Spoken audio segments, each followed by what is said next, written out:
The rise of a family of immortal cultivators. Welcome back, brave explorers of impossible worlds. We are excited to have you here to continue this odyssey together. Before we continue, everything you'll hear is pure fiction, so please don't try to replicate combat techniques at home. This wonderful story in all its rights belong to its brilliant original author. We are only the messengers of entertainment. Want another dose of adventure? Subscribe to our YouTube channel so you don't miss a single chapter, and if you can't wait, our Patreon has exclusive surprises you'll love. Chapter 126, The Last Day. Alright, stop arguing, Zhao Ju snapped at everyone. His words carried weight within the family, but the Zhao clan was complex and rife with factions. He knew it would be impossible to get these elders to listen. I've decided to go to the appointment, but only on my own. If you agree, you can go with me. If you don't want to go, then follow your previous agreement and seek refuge in the north. If I die, the position of clan leader will pass to my second uncle's son, Zhao Ming. Zhao Ju laid out his final plans and then looked at the crowd. They all glanced at each other. Many stood up, expressing their willingness to follow Zhao Ju, while many remained silent. Zhao Ju gave a command, and the hall dispersed. Outside the mountain gate, Zhao Ming had already counted the number of people. Zhao Ju felt a warm feeling as he looked at the nearly 100 people left in the empty mountain. You take those below the 7th level of key training and go north with your third uncle and his men. Remember, you must preserve the Zhao family bloodline, Zhao Ju said to his younger brother. Zhao Ming nodded reluctantly and flew down again. All Zhao family members below the 7th level of key training had already left, leaving only less than 10. Zhao Ju shook his head again. While the Zhao family had many members, most were mediocre, their cultivation levels low. Among the dozen or so, the highest was only the 9th level, and that was the only one. Among those who had left, there wasn't even a single 9th level cultivator. This was the Zhao family's current situation. As the patriarch, at the 7th level of key training, he was considered a top-tier figure within the family. Unlike Liu Zixing, who was also at the 7th level, there were also 10th level cultivators within the family. Furthermore, the Zhao family members had absolutely no combat experience, so going there might. But deep down, Zhao Ju still had great faith in Wang, otherwise, he wouldn't have made such a decision. Just as all parties were wavering. To the south, at the midpoint of the eastern border, a vast, rippling river divided the eastern region into two. On one side lay the camp of the Seven Great Sects Alliance, on the other the camp of the Xian'an sect, along with the members of the original eastern sects and families. Outside a towering tent, a disciple in white bowed to the front. Master, my 3 great grandmasters sent me to ask when the battle will begin, Bai Zio replied without hesitation. Please wait a few more days, 3 great grandmasters. Victory's easy, but there's still much to do. With that, Bai Zio headed toward the main camp. There were 3 seats on each side, 6 people in total, already impatient. Master Bai, we've been here for over 6 or 7 days now, and only a few major sects have sent representatives. None of the other factions have shown up. It seems these people are just as I expected. After this battle, we might as well just implement our original plan, a young man asked, rising and bowing. No rush? As we agreed, victory is inevitable. However, it's natural for all parties to hesitate once the battle begins. Clearing the eastern region can't be determined in just 6 or 7 days, another elder interjected, noting Bai Zio's silence. Bai Zio nodded. Everyone's hoping for some benefit. Just wait patiently. There's no need to rush. As the 7 were talking, a man in white entered and knelt. Alliance leader. The Bo family has sent someone. Bai Zio waved him off. Everyone, from yesterday until today, all the people from the sects have attended the appointment. Now that the first person from the family has arrived, follow me to greet them. Bai Zio said with a smile. Such a small family, why does it require the personal greeting of our 7 great masters? I won't go, the young man said. Bai Zio smiled and left the camp. 2 more people followed, while the remaining 3 remained seated. Outside, Bai Zio, accompanied by his disciples, spotted a group of dozens of people, all dressed in long, azure robes, approaching slowly from afar. He stepped forward and saluted. Master Bo. Seeing Bai Zio personally saluting, the old man in front hurried forward, bowing even more. Master Bai, you are honored. The battle hasn't begun yet. The Bo family disciples, please stay in the main camp for now, Bai Zio said. The old man bowed again and asked quietly, "Are we really going to war with the Xianian sect this time?" "Of course." "Could it be that Master Bo is afraid?" Bai Zio whispered.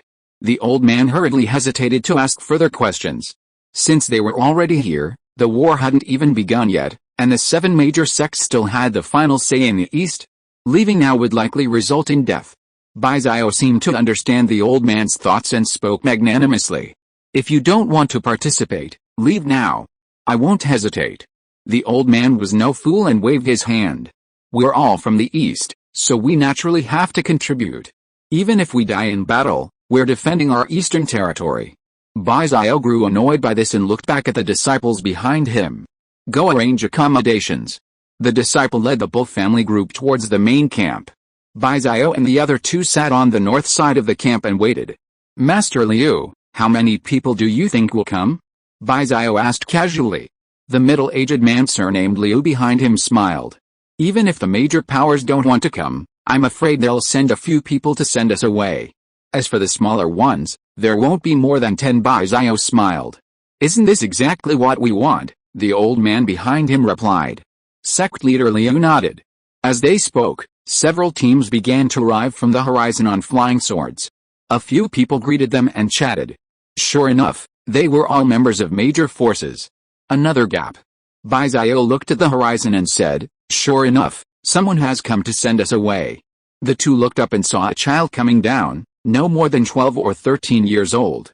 However, the 3 of them didn't dare to neglect him and quickly stood up, because this child was actually at the Foundation establishment stage.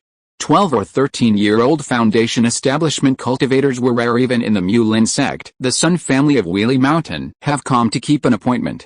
The childish voice was tender, but with a hint of maturity. Wheelie Mountain?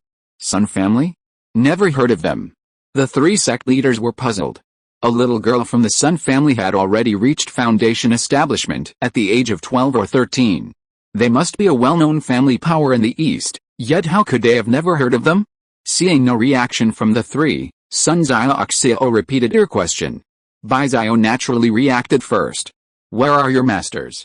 Sun Zio bowed. "We no longer have any adult cultivators." Unsure how to respond, Bai Zio casually said a few words and had the nearby disciple take her inside. The 3 sat back down. "Go get Baizan," Bai Zio said to the nearby disciple. After a while, Baizan approached. "Master, is this Sun family of Wheelie Mountain one of our eastern factions?" Bai Zio asked. "Yes, but only one person survived the battle, and now they only have a few decades of young disciples." Baizan spoke in a flurry. Bai Zio nodded thoughtfully. Another half-day passed, and the representatives from the major eastern factions had mostly arrived, though many hadn't. The 2 behind Bai Zio, unwilling to wait any longer, returned. Bai Zio was the only one left outside. "Master, do we have to wait any longer?" Baizan appeared at some point, standing behind him and asking softly. "After tomorrow, he probably won't come," Bai Zio said, turning around and asking again. Chapter 127, War Begins. "Have you counted how many have come?" Baizan produced a list. "It's basically clear. Most of the sects, big and small, are here. Only 4 haven't come yet. 3 of them, without their leaders, have only sent a few young disciples." Bai Zio took the list, looked it over, then reviewed the cultivation levels of the people they had sent. "We've sent them away, the leaders haven't come, and we've sent a few small-timers to get by. Is this how bad our 7 great sect alliance is?" Baizan nodded and continued. "Only 16 small clans have come, and some of them are too few. It's understandable that small clans have fewer people. As long as the clan leaders are here, they all count," Bai Zio said. The next day, Bai Zio was still outside, but it was already past noon, and no one had arrived yet. Zhaoju and his group arrived almost simultaneously with Wang and Liu Xingxing's group. Wang's glance at the Mulin sect's headmaster personally greeted him reassured him. Bai Zio bowed. 3 patriarchs. The Wushan Zhao family, the Congentropi Wang family. Wang and the other 2 hurriedly returned the greetings to Bai Zio. Zhaoju wanted to ask, after all, the Mulin sect's headmaster was present, and he wanted to know exactly what was going on, but Wang stopped him. At this point, asking or not making any difference was irrelevant. Wang De exchanged a few polite words with Bai Xiao, and Bai Xiao relocated them to the main camp. Another day passed, and Bai Xiao left the camp and arrived at the main camp. While it was called a main camp, it was actually just a series of makeshift tents. Outside the camp, in a corner, over 40 members of the three clans gathered. That morning, the Mulan sect had sent an elder, saying they would launch a surprise attack against the Xiannian sect at sunset. One step back, and you'd be terrified. They'd been gathered here for nearly 10 days, and the enemy had already camped and assembled across the way. So what was there to be surprised about? Almost everyone who attended the meeting was preoccupied with the idea of this alliance of 7 major sects. If they were going to fight, they should strike when the enemy wasn't paying attention. However, no one dared to disregard Mulanzong's orders. Taking a step back, their souls flew out of their skin. This was clearly no joke. Everyone believed that this seemingly polite and courteous Mulanzong was capable of such a move. However, this egg-meat-stone clash still left people unpredictable. The Zhao family all looked at Zhao Ju. While they supported him within the family, many opposed his presence. However, Zhao Ju looked at Wang De. The Liu family all looked at Wang De, unconsciously seeming to wait for him to speak. They had come here primarily because the Wang family had requested it. Wang De had been lost in thought, but seeing everyone looking at him, he smiled to ease the awkwardness. He now had a rough idea of the 7 Great Sects Alliance's purpose. They had staged such a grand display, stationed there for over 10 days. It was clear they were waiting, but not for smaller factions like theirs. Clearly, the 7 Great Sects had helpers, enough to help them counter the Xiannian sect, but there were clearly none within their camp. The most likely target is the other major sect in the southeast, the Xiannian sect's opposite. The Xiannian sect has taken too big a step forward, aiming to infiltrate the east. The 7 Great Sects are no pushovers. If they allied with another southeastern sect, they could attack from both sides and annihilate the Xiannian sect. One would occupy the southeast, the other the east.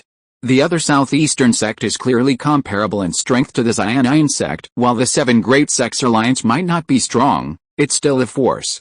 Perhaps it would be the final straw that breaks the Xiannian sect's back.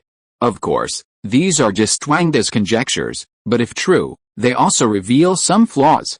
First, after the Xiannian sect's demise, how would the 7 Great Sects face another major southeastern sect, unchecked by the Xiannian sect? With their strength, without the Xiannian sect's constraints, they could easily conquer the 7 Great Sects. The 7 Great Sects clearly wouldn't do that. Wang De could predict this, and so could the 7 Great Sects alliance. Balance is what the East needs right now. Second, there are the northeastern forces.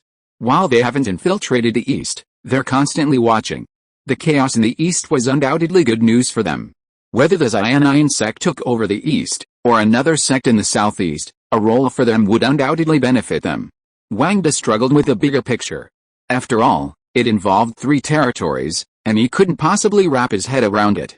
All he knew for sure was that the 7 Great Sects Alliance was confident in this battle, hence his presence. However, he still worried about how to avoid becoming mere cannon fodder, or even reap some benefits. The Zhao and Liu families, plus the 2 of them, totaled over 40 people, and the presence was more or less influenced by him. If they weren't strong enough, they wouldn't be able to retreat if a fight broke out, effectively becoming cannon fodder. Don't worry, everyone. Once the war begins, your lives will be paramount. At this point, Wang De could only offer words of encouragement. Everyone's expressions suddenly grew more serious. I'm not afraid of death. I just want to know, can this battle be won? A middle-aged man in his 40s from the Zhao family was the first to speak up. I think so, Wang De replied. So you came here to sacrifice your life to save the family? Asked an elderly Liu family member. Wang De didn't nod. Who says I have to die? Since I think the 7 Great Sects can win, and they've extended this invitation, I naturally have to come. Everyone was silent. Given their strength, the outcome seemed predetermined. However, no one seemed to speak up about sacrificing their lives to protect the family's future. According to Wang De, the 7 Great Sects would still be in charge of the East, and they had no choice but to come. Now they could only pray that Wang De's idea was right, that at least their deaths wouldn't be in vain. After a moment's silence, Zhao Ji looked behind him and saw a woman from the Zhao family pull out a stored ring. From it, she pulled out 10 small bottles, handing one to Wang De and 9 to Liu Zixing. This contains the gorilla grass, a key ingredient in refining the life-extending pill.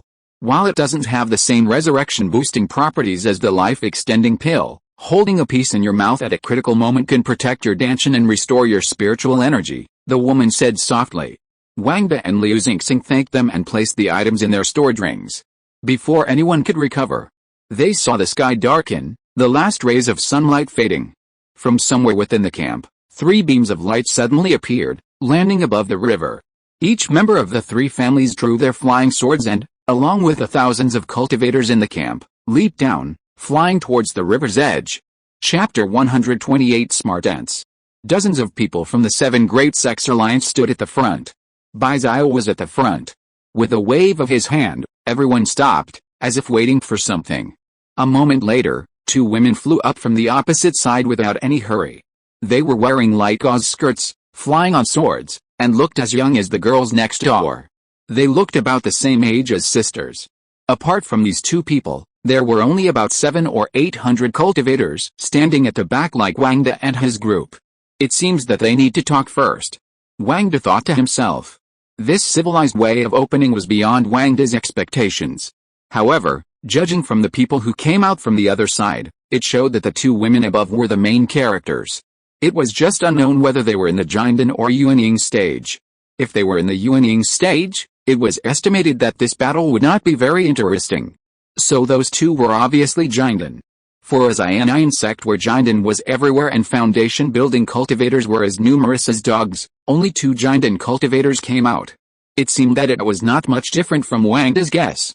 However, judging by the 5 people above, the 3 Jinden cultivators from the 7 major sects were clearly overly nervous, while the 2 women opposite were remarkably calm. Something was clearly amiss. Wang De pondered this, then saw the woman in front of him extend her hands, instantly unleashing an invisible pressure. Wang De's sword trembled, nearly falling. Zhao Ju, standing next to him, was practically tumbling, only to be caught by Liu Xingxing, who managed to steady him. This was Wang De's first experience with the might of a powerful cultivator, a sensation that filled him with a subtle sense of insignificance. Those who could gather here were at least at the 6th level of key training. The intimidating power was formidable, and 7 or 8 people even fell. Yuans, you're truly tenacious. The woman withdrew her hand, a soft voice echoing across both sides of the river. The 3 Jinden cultivators from the Mulan sect in front exchanged glances, their faces etched with nervousness. Bai Xiao took a step forward, now directly in front of the 3. Even though ants are small, they still try to survive. All we want is survival. Bai Xiao politely bowed. The woman glanced at him, a smile on her face. In a flash, she was already in front of Bai Xiao. Since you admit you're an ant, then I'll crush one of you to death. Is that not too much? The 3 nearby were shocked, clearly still not reacting. Lei Jinden stage, truly terrifying. An elderly man among them sighed. At this point, the 3 men were completely helpless. Bai Xiao, however, remained calm. If killing me can help settle this peacefully, what's the harm? You're not afraid, are you? The woman's flying sword in her left hand naturally transformed into 3 parts of sword energy, hovering above Bai Xiao's head. Bai Xiao remained calm. I just hope you'll keep your word. The woman smiled, and the sword energy dissipated. If I really kill you, this matter will only get worse. I'm not stupid. Since you know, then just retreat. Bai Xiao said. But deep down, I still feel a little unwilling. What do you think we should do? The woman asked. Bai Xiao remained silent, pondering. Since you can't figure it out, let me tell you, the woman said. Bai Xiao nodded. The one behind me is my worthless disciple. If those 3 old bastards can defeat her together, we'll retreat. No questions asked, the woman said. What if we can't? Bai Xiao asked. You know we can't decide this matter. The woman smiled brightly. If we can't defeat her, we'll retreat, but you'll have to pay the price for your actions. With that, she vanished without waiting for Bai Xiao's reply. The 3 nearby Jinden cultivators of the Mulan sect naturally heard it all. The next moment, the woman behind them had already made her move. The older man among them shielded Bai Xiao with a burst of spiritual energy, forcing him to retreat to the front. The 4 of them engaged in a fierce battle. In just one round, the powerful spiritual energies collided, and Bai Xiao, unable to retreat in time, was caught off guard and sent flying backwards. Fortunately, The spiritual energy of the others behind him protected him, otherwise he would have suffered mental damage. Wang, standing in the distance, had no idea what they were saying above.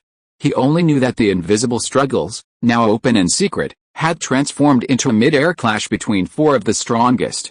High in the air, the three men took no chances. The woman who emerged later was also at the early giant stage, but had clearly broken through long ago. The oldest of the three had only broken through a few years earlier.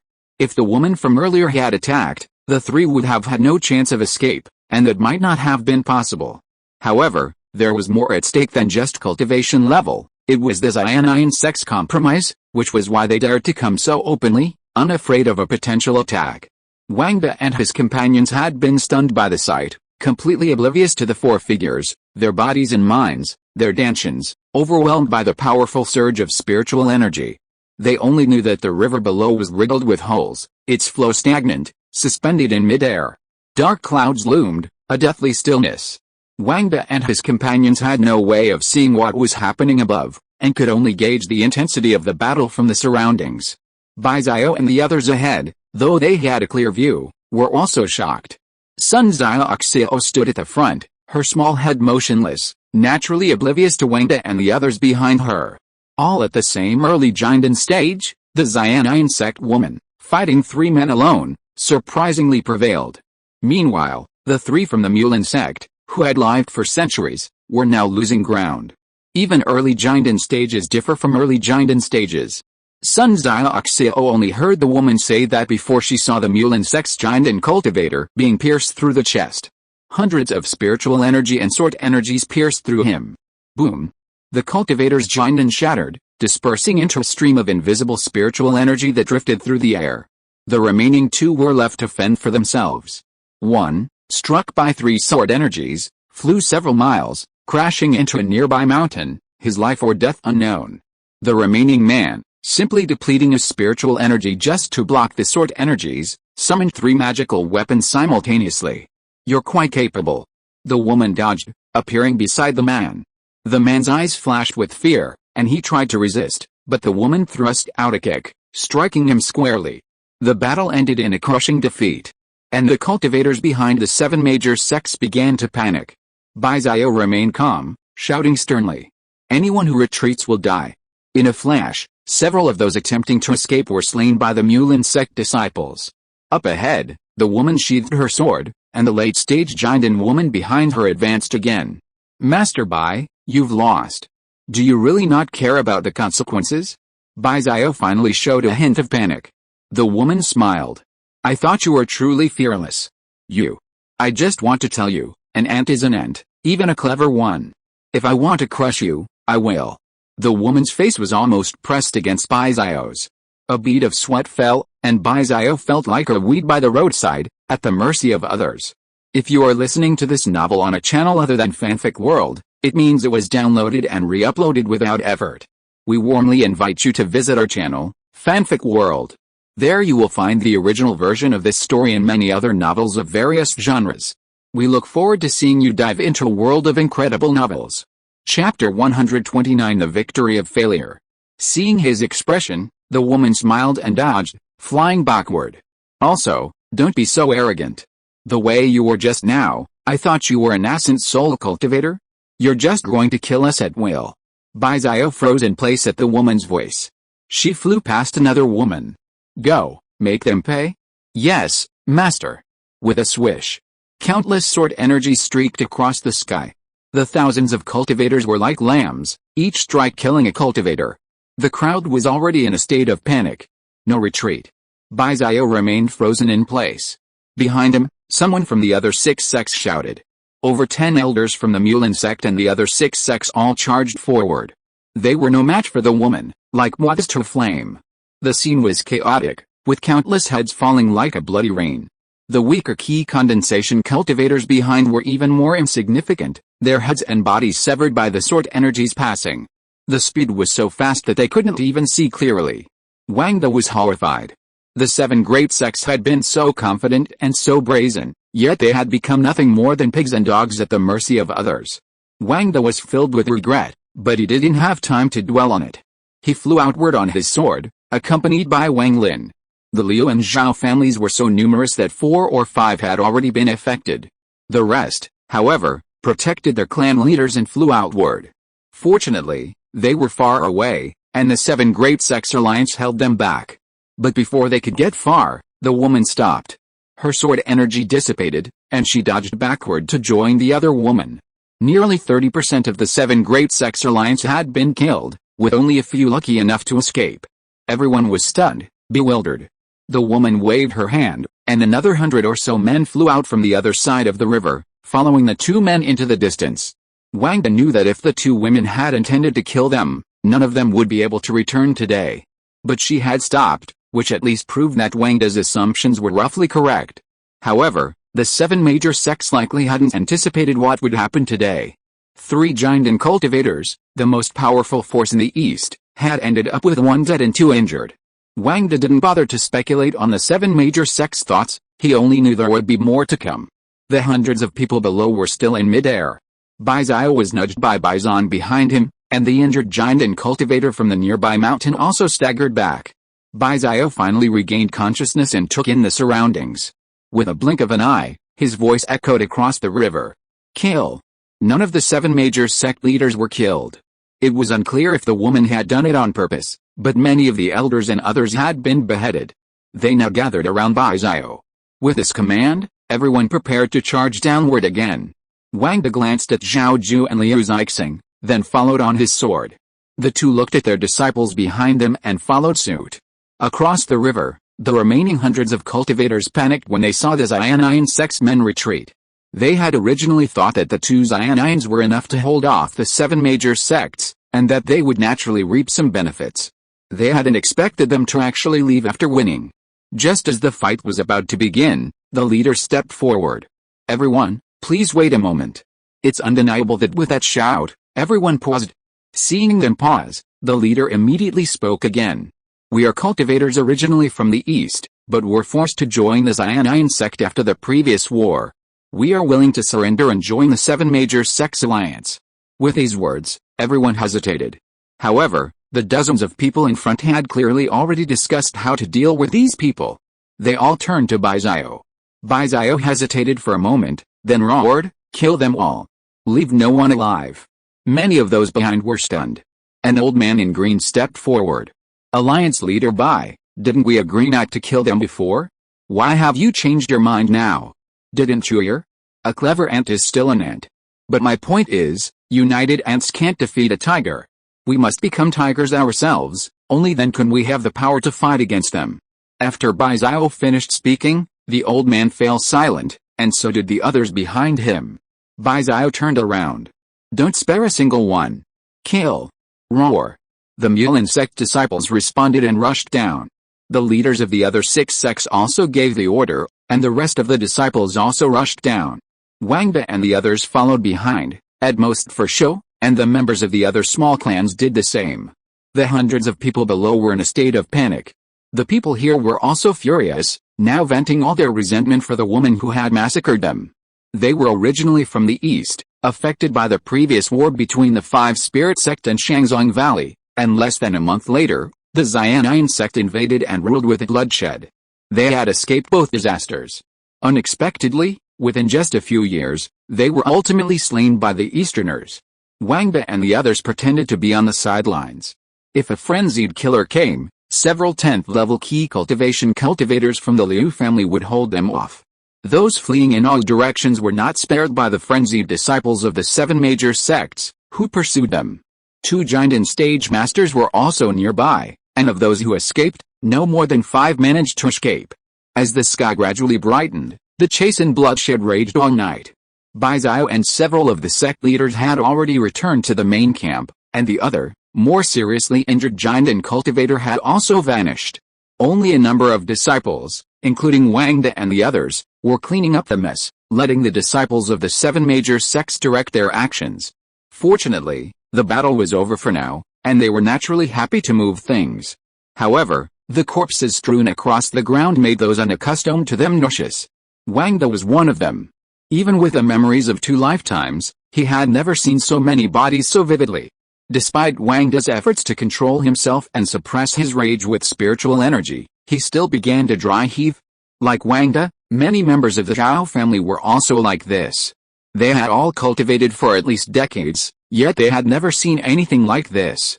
Wang Lin looked up at the horizon, remembering Conjentropy Mountain back then, where blood flowed like a river, and he watched helplessly as corpses burned one after another in the flames.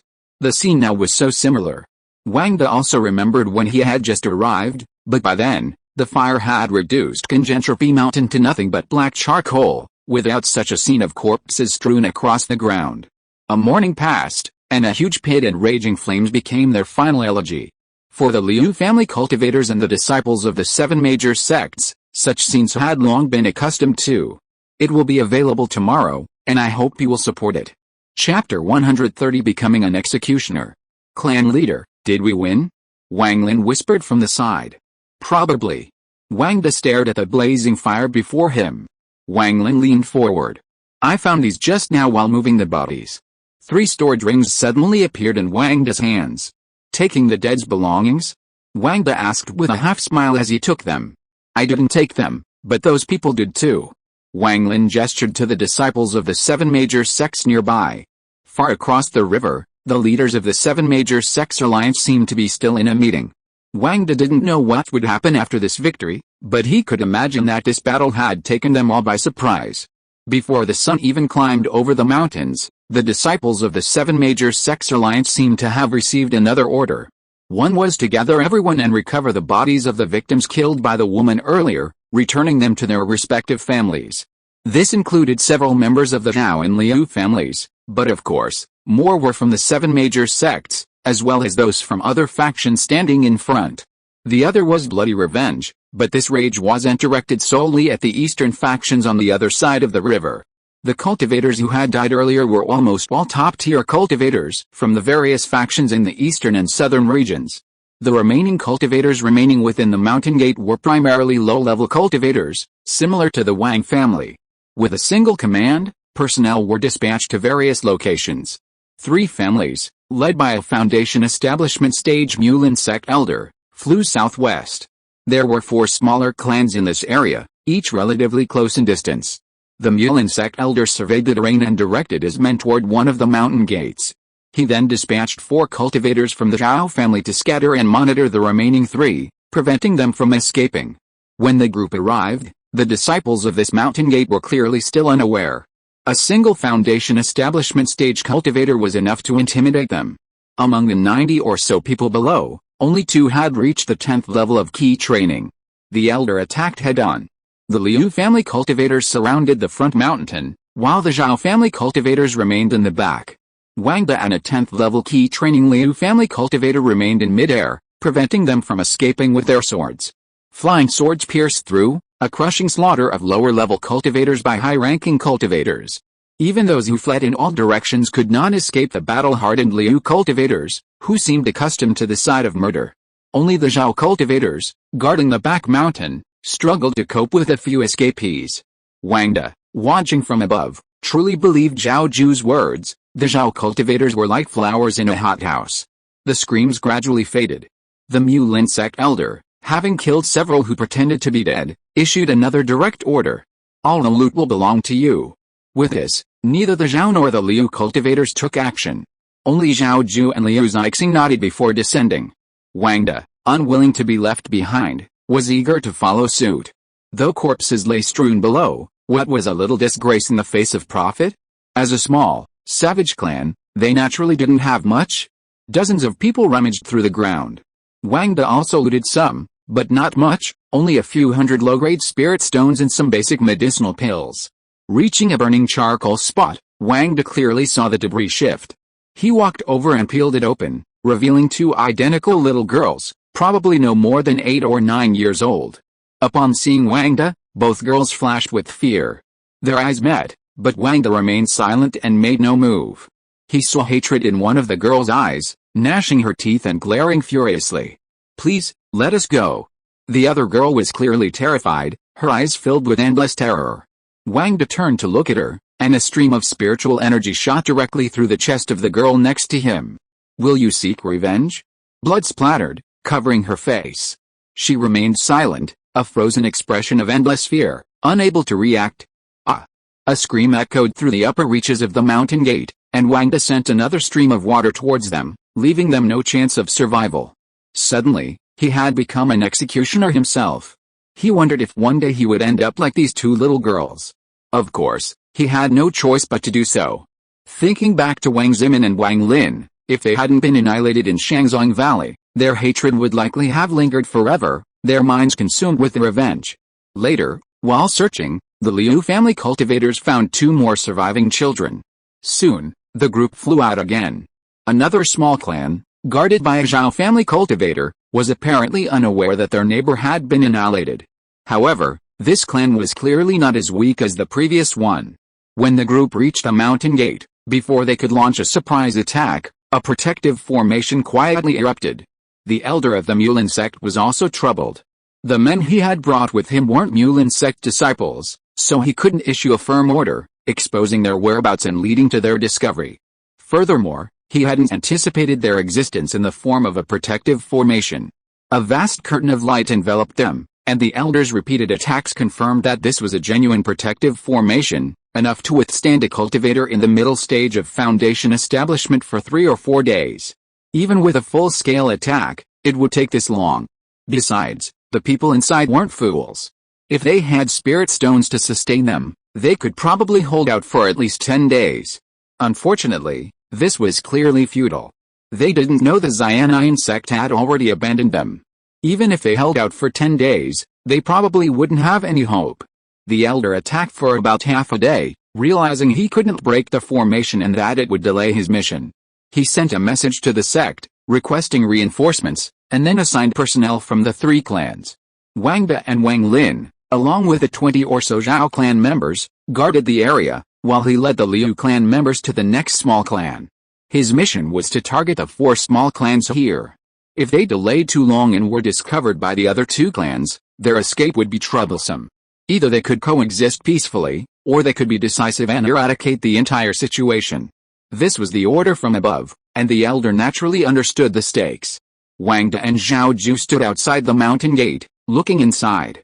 This small clan clearly lacked any foundation establishment cultivators, yet there appeared to be a large number of people inside, at least 700 or 800. Of course, none of their cultivation was particularly high.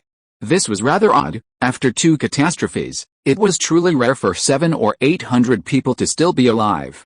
Half a day passed, the sky gradually darkening. With our strength, if they break out, can we defeat them? Zhao Ju asked from a nearby position. Probably not, Wang Da replied. But they don't know that the Mulan sect's foundation establishment elder is gone, he replied. As the sky darkened, Wang Da received a message from Liu Zixing, saying they had already destroyed the mountain clan and were heading towards the last small clan. Wang Da felt a sense of relief. He had become a killer, and if anything unexpected happened, he would undoubtedly become a target of hatred as well. Chapter 131 What's your name? In the distance, Wang Lin and another Zhao cultivator hurriedly flew over from the back mountain. Clan leader, we spotted a strange figure in the distance in the back mountain, the Zhao cultivator said. Where is he? Inside the mountain gate? Zhao Ju asked. No, outside the mountain gate, on top of an ordinary mountain, Wang Lin said. Wang Da, knowing the situation was unexpected, led the Zhao family back to the back mountain, leaving Wang Lin and the other 2 to guard the front mountain. Once they reached the back mountain, they spotted a young man in the distance, atop the mountain ahead. He held a flying sword and a gourd, seemingly drinking. Can you tell what his cultivation level is? Wang Da asked the nearby Zhao cultivator, who was at the 9th level of key training. I can't tell, we're too far away, but judging by the aura he exudes, his realm is probably much higher than mine, the Zhao cultivator said. Is he at the foundation establishment stage? Zhao Ju asked. The cultivator nodded.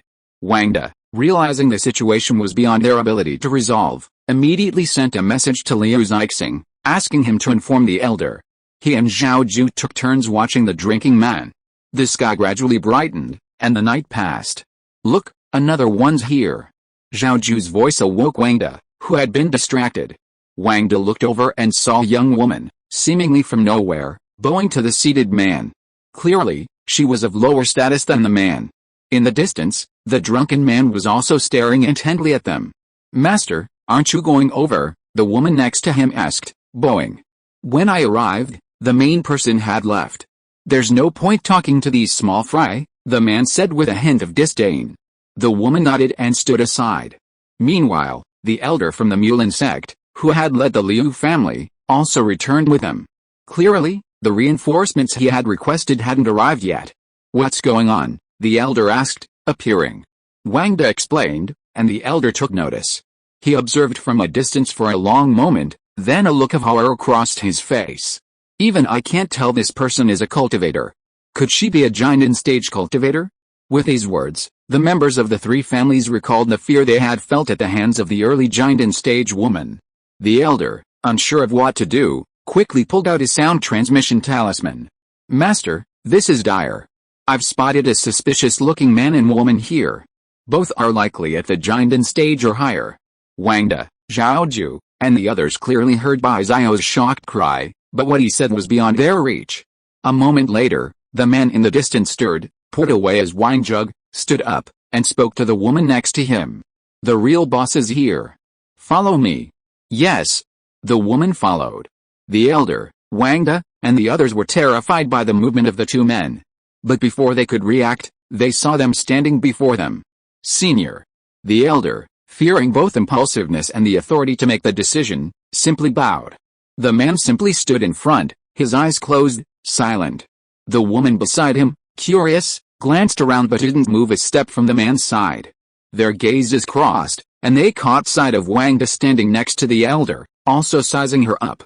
Their eyes met, and they both instantly looked away. The woman's expression was a little uneasy. This man was so young and handsome, but his cultivation was so low. What a pity. Wang had never imagined that his looks would one day attract someone's attention. His mind was preoccupied with who these two men were, what they were up to, and what their cultivation level was. He had no time to dwell on things like appearances. Whoosh! 3 flashes of white light flashed, and the elder, Wang, and the others were instantly transported away, landing far away from the two men. Wang came to his senses and saw that the two giant cultivators from the Mulan sect and their leader, Bai Zio, had arrived. In an instant, they had moved them away from the two men. Standing at a distance, Bai Zio and the other two's first reaction was to observe them. Master, what are their cultivation levels? Bai Zio asked softly. The giant cultivator frowned in confusion, but he didn't answer, turning to look at the giant cultivator next to him. Junior brother, have you seen it? Senior brother, I can't see it either, said the nearby giant cultivator. This left everyone present bewildered, and Bai Zio sighed repeatedly. But at this moment, the man not far away opened his eyes. Not wanting to be overly arrogant, Bai Zio hurried forward. I am Bai Zio, the headmaster of the Mulan sect. May I know what brings you here, senior? Seeing Bai Zio's greeting, the man bowed. I am Zhou Qingfang of the Jiushinzuangxin Palace.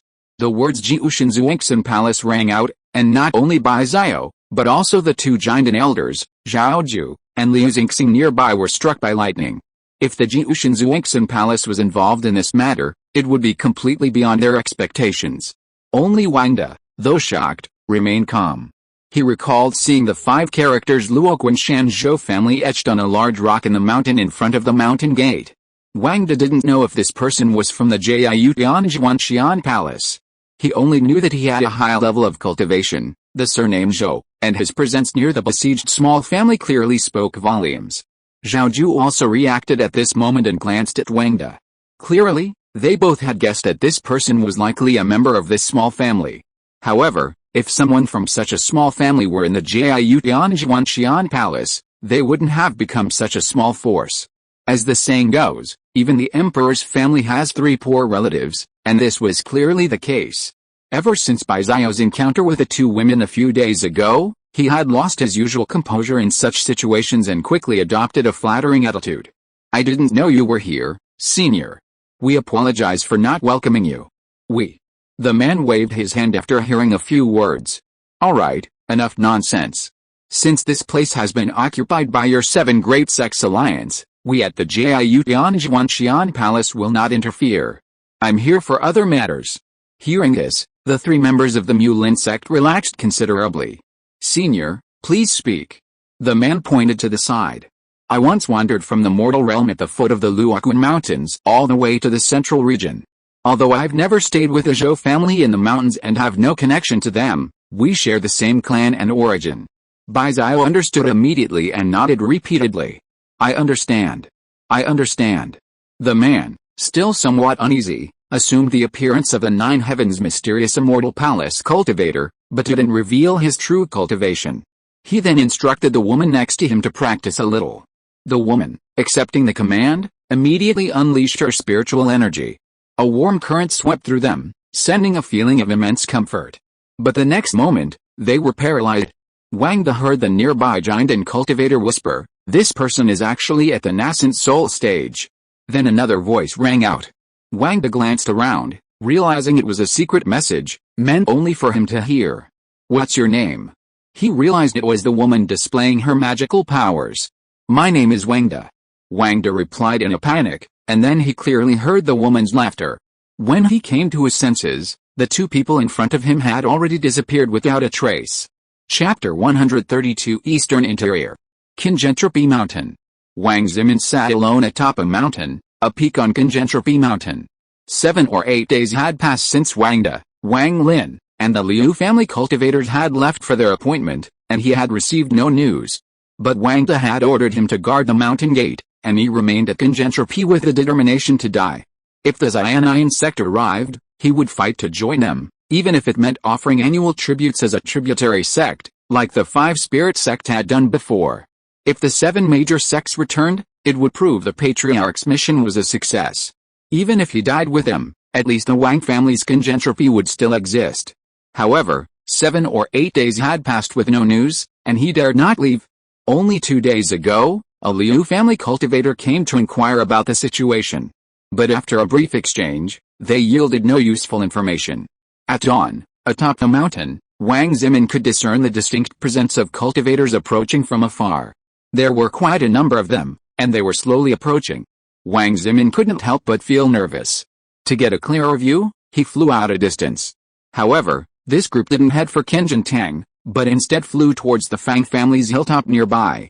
Although Wang Zimin sensed the presence of spiritual energy, he couldn't determine who the newcomers were, and he couldn't help but panic.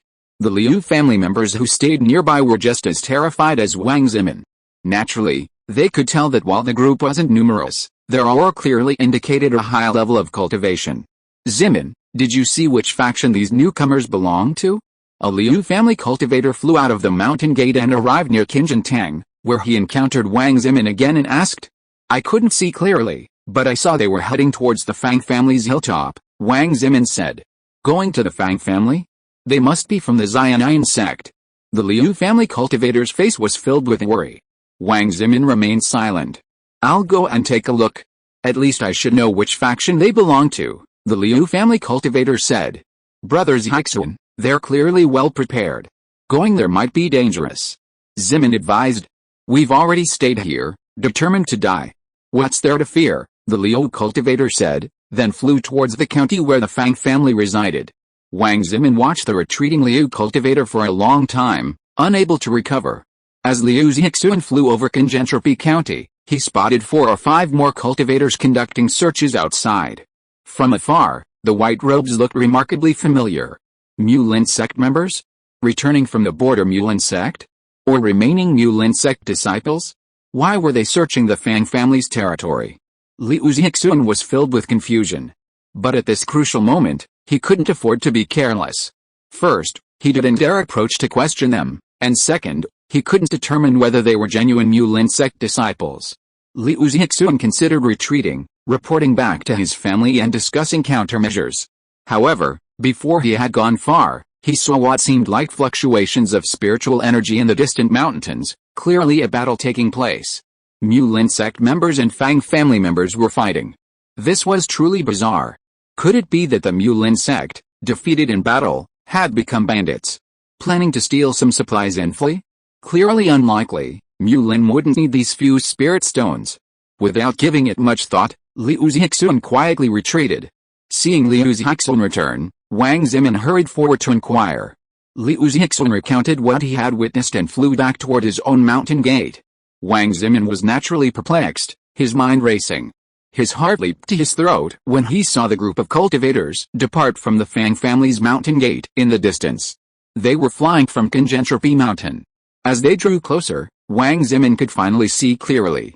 He recognized the Taoist robes. They were indeed from the Mulin sect. However, when they reached Kingentropy Mountain, they paused for a moment before flying away again. Gone. Wang Zimin was stunned, unsure what was happening. They flew far past, even to the Liu family's mountain gate, but didn't descend. It was truly bizarre, but Wang Zimin had no one to discuss it with, so he could only speculate on his own. Another day passed with clear skies.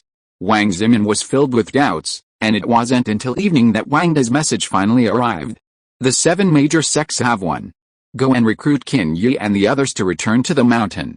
Wang Zimin didn't immediately proceed. Instead, he relayed the Fang family's situation to Wangda. Back here, Wangda had already begun cleaning up the mess with the members of the 7 major sects alliance.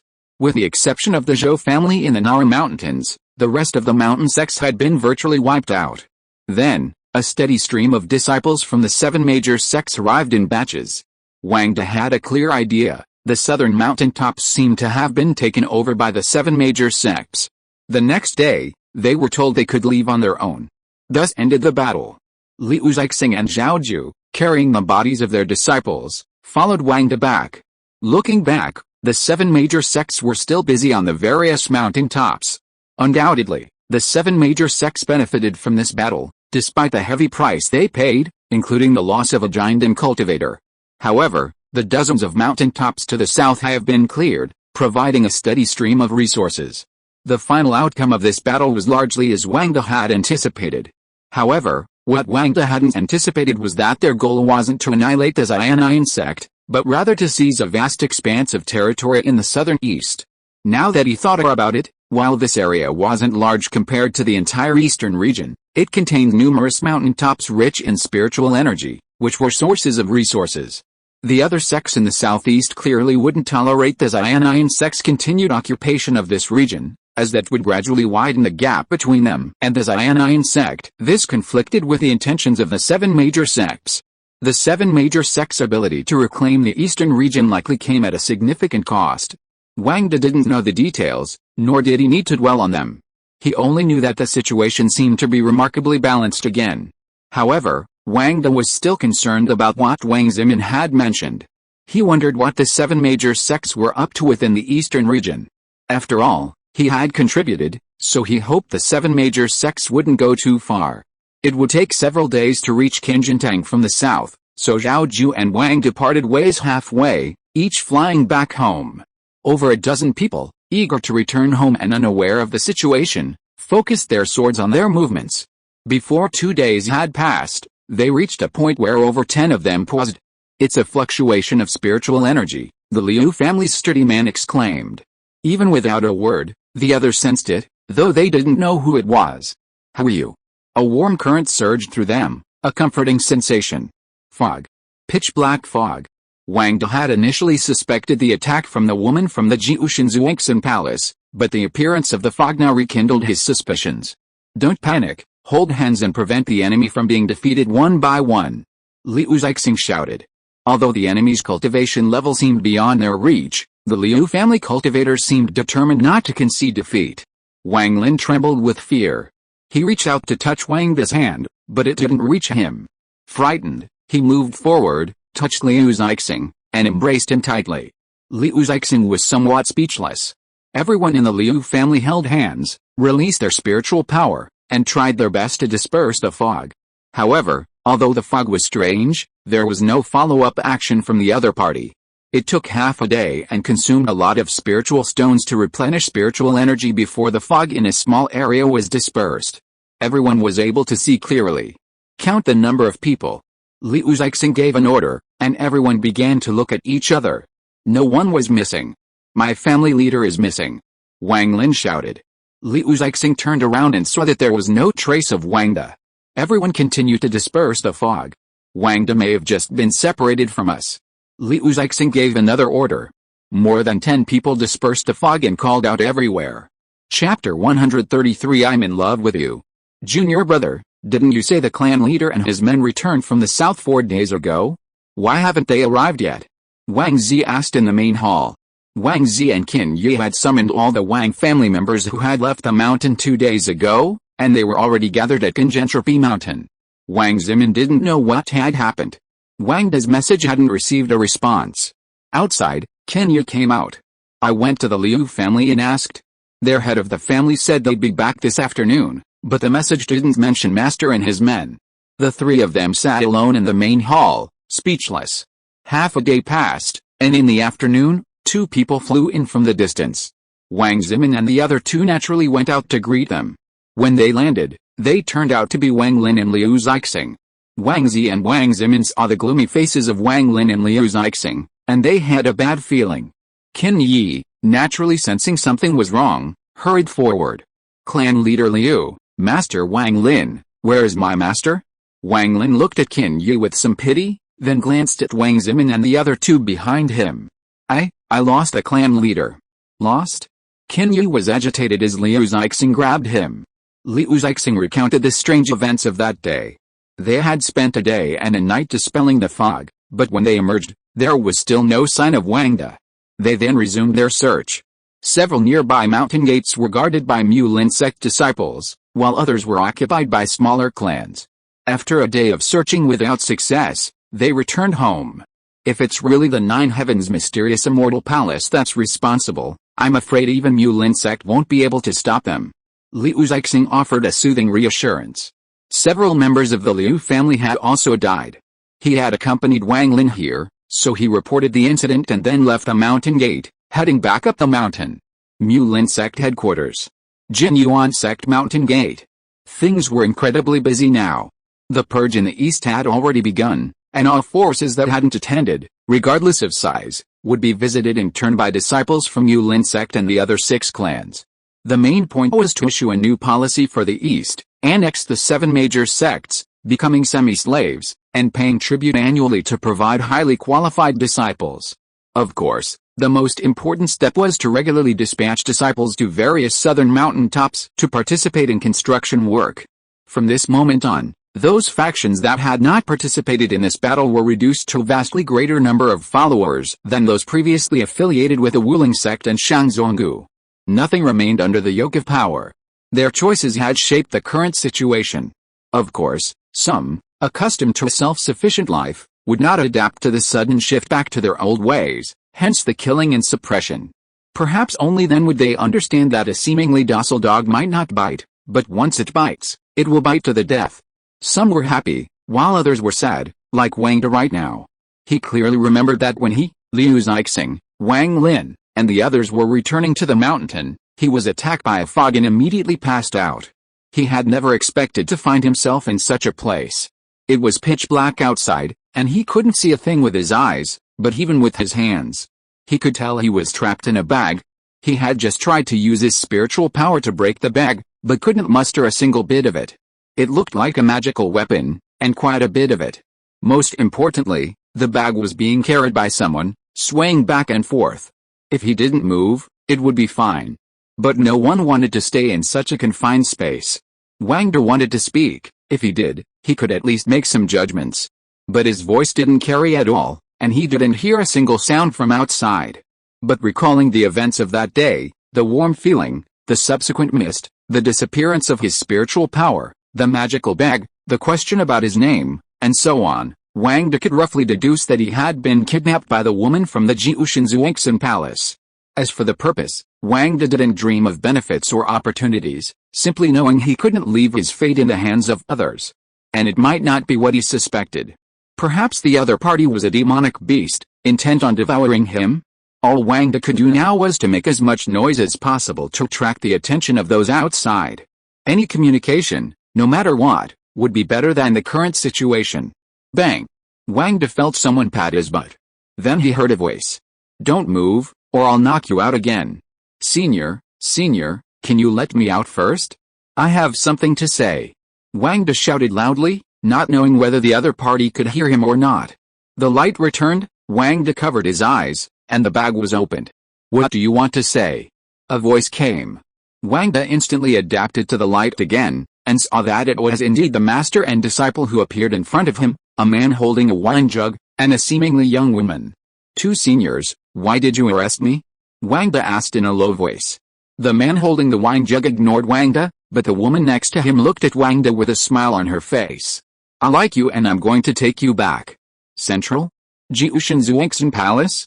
Wang De said. Yes, if you go to a place, you can be like me, and your cultivation level will not be so low. I can provide you with any cultivation resources you need, and you will never have to worry about food and drink. The woman kept talking. Wang De was filled with resistance. A nascent soul-level monster like him said he was interested. Could he believe it? Wang De didn't believe it. But I still don't want to go. Why? If you continue to stay in a place like this, you'll probably never break through to the golden core realm or above, until you die of old age, the woman asked. I don't like to putting my fate in the hands of others. Seeing that she was right and didn't seem to be too cunning, Wang De told her the truth. How could that be?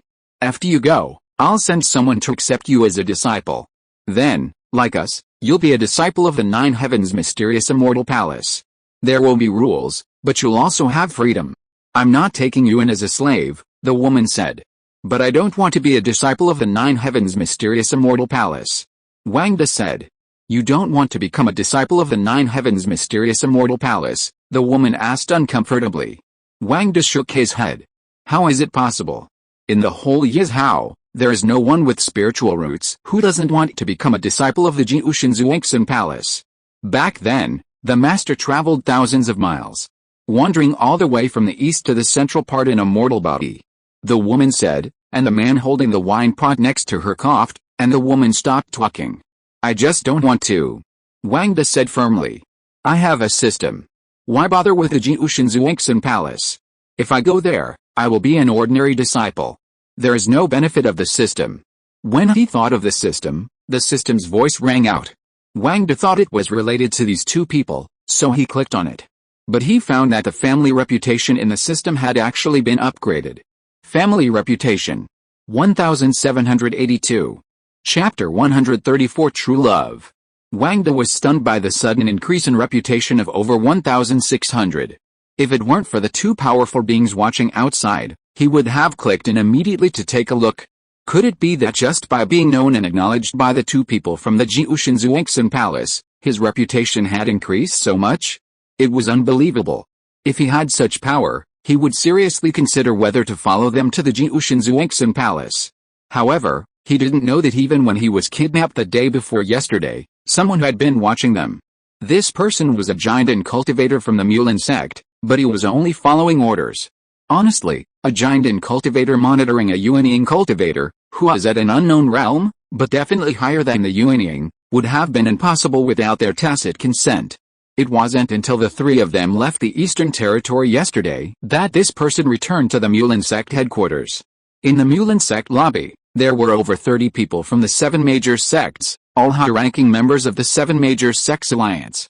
They've left, probably heading back to the central region, but they delayed a day yesterday to do something, the giant and cultivator said. What's going on? Another giant and cultivator from the Mulan sect asked, speaking for everyone. It had to be said that the appearance of the two men from the Jiushan Zuixin Palace caught everyone by surprise. They had captured everyone's attention. Their every move could potentially shake up the situation in the entire eastern region, making everyone nervous. He then recounted how the two men had intercepted the Wang and Liu families, and also mentioned Wang De's capture. Bai Xiao frowned. The Wang and Liu families, two small clans, hadn't really caught his attention, but this incident had caught his attention. This incident sparked widespread discussion, and even those from the 7 great sects, such as Bai Zan and Kainigan sect, who had ties to the Wang family, naturally brought it up. The abduction of the patriarch of a small clan was a minor matter, but the fact that they were kidnapped, not murdered, and the fact that the perpetrators were from the Jiushan Zuixin Palace, fueled speculation. After several discussions, which yielded no results, everyone came to a consensus. These two clans, especially the Wang family, must not be touched, regardless of their ties to the two men. Suddenly, all disciples of the 7 Great Sects Alliance knew of a Wang family in a place called Gengentropy County in the east. Wang De's system alerts were the source of his growing reputation. But Wang De had no time to pay attention to the system, he was being watched by 2 powerful figures. The woman frowned, silent. The man beside him, his eyes dull, clearly troubled, remained silent. Wang De observed them closely. They were clearly not the most vicious, but escaping their clutches would be nearly impossible. He never believed in free gifts, especially those offered by others. While these two didn't appear to be such, they might have ulterior motives. And with hearts veiled in darkness, who could tell? He didn't believe a cultivator capable of reaching the nascent soul stage would truly be interested in a young man like him, even if her words seemed sincere. After a long moment, seemingly impatient, the man stood up. Tie him up with ropes and take him away. With his level of cultivation, he won't be able to come back after going to the central region. Master, but he doesn't want to go at all, the woman said. You scared him, so he'll say that. Once he gets there, he won't be like that anymore, the man said. I'm not going, Wang De said firmly. You really don't want to go? The woman leaned in closer. Really, I'm not going. Wang De wanted to say he'd rather die than go, but he held back, fearing she'd kill him. The man next to him, already irritated, rushed over, and an invisible spiritual force oppressed Wang De's entire body. You boy, if you don't accept my toast, you'll have to pay me back.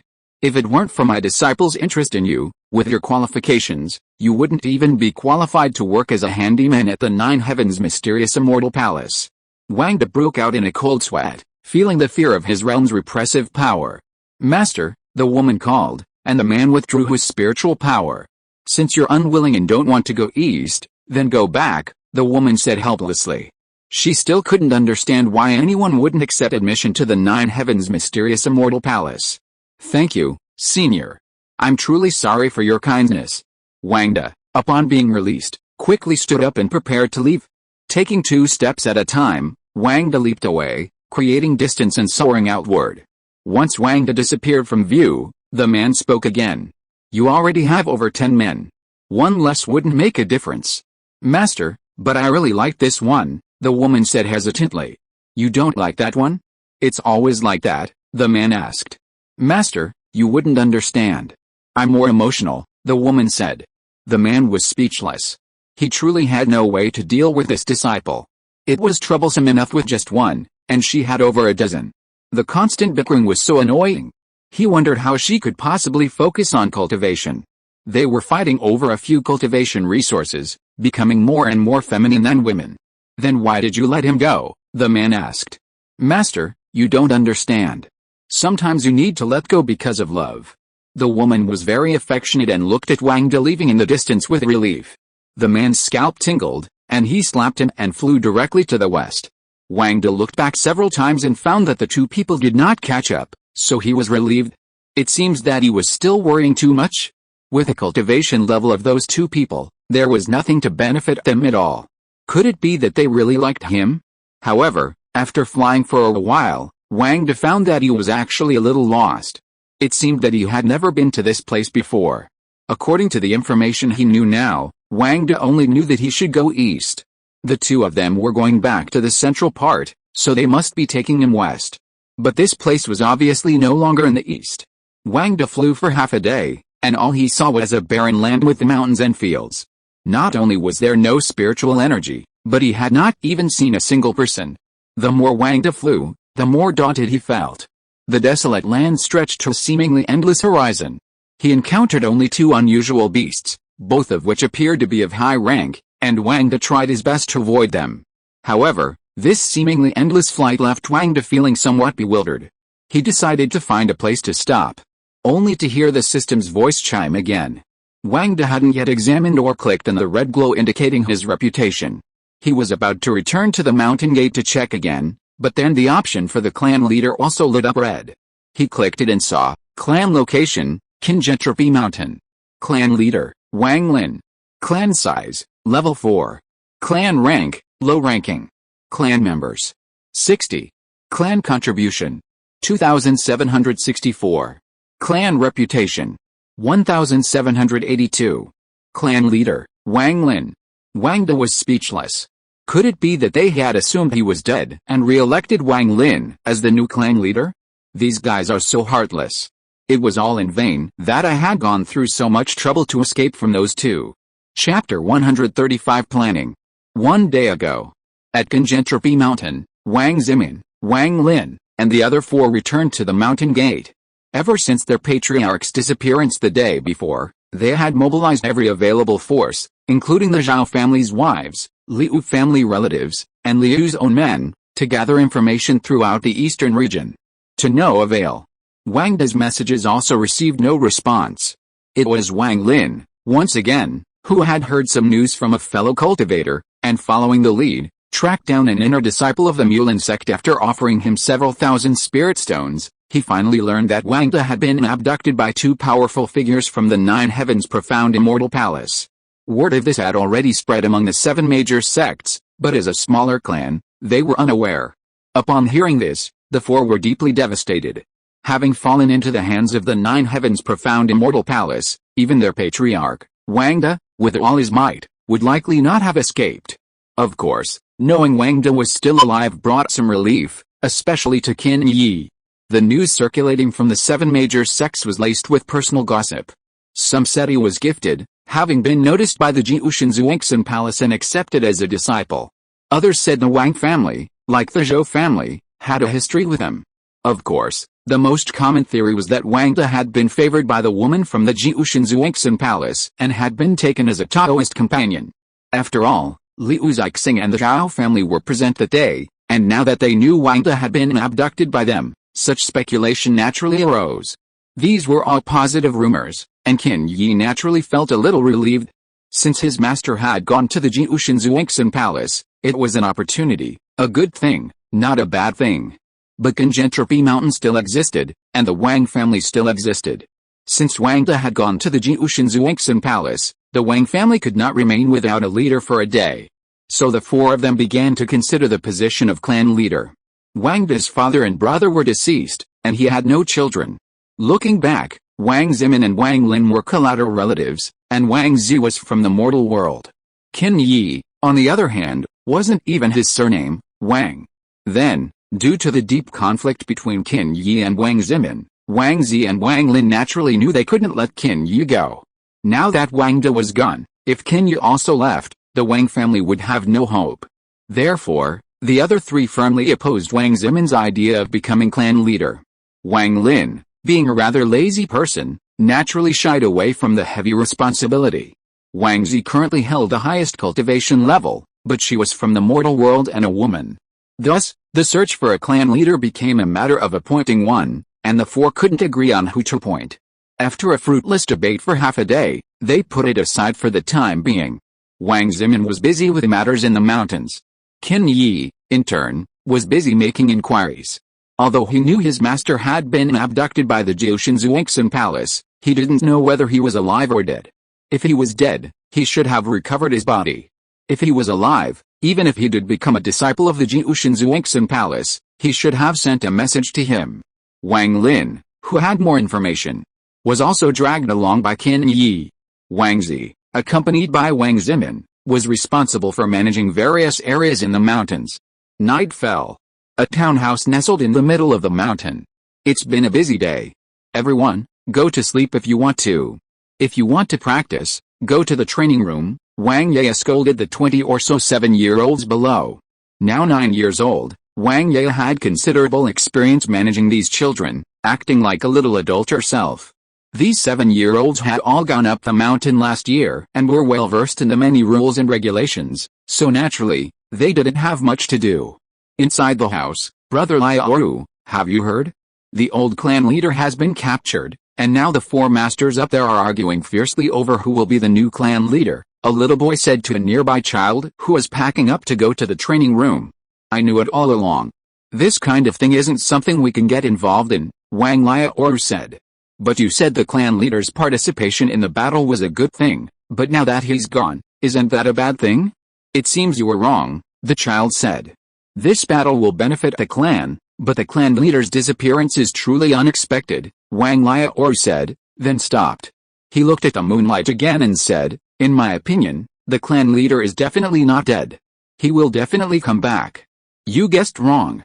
I heard that the clan leader has been noticed by the people of Jiushinzuangsan Palace. I guess he will become a disciple of Jiushinzuangsan Palace in the future. It's much better than staying here, the child said. Look outside, there's a swirling green light and abundant spiritual energy, Wang Liaoru said. Isn't that strange? Isn't it always like this? The child said. Wang Liaoru explained. This is a rich spiritual energy, richer than that of the surrounding mountains. It's created by the clan leader, and also from his daily cultivation. If you've been to other mountain gates, you'll know that Gengentropy Mountain is completely different. This shows how powerful our family is, the child interrupted. Wang Liaoru sighed. I won't tell you. You won't understand even if I tell you. I don't understand. I'd better go to sleep. The child stopped talking and walked back inside. Wang Liaoru walked outside. Wang Ye was guarding the door when she saw him approach. Sister Ye, there are some things I don't understand about cultivation. Could I ask Master Wang Lin for advice? Wang Liaoru said respectfully. Master Wang Lin is not on the mountain. You should go up and find Master Zimin. Wang Ye said casually. Wang Liaoru narrowed his eyes and left respectfully again. At the training room, Wang Zimin and Wang Tao were standing at the door. Wang Liaoru did not go over, but walked towards the martial arts field again.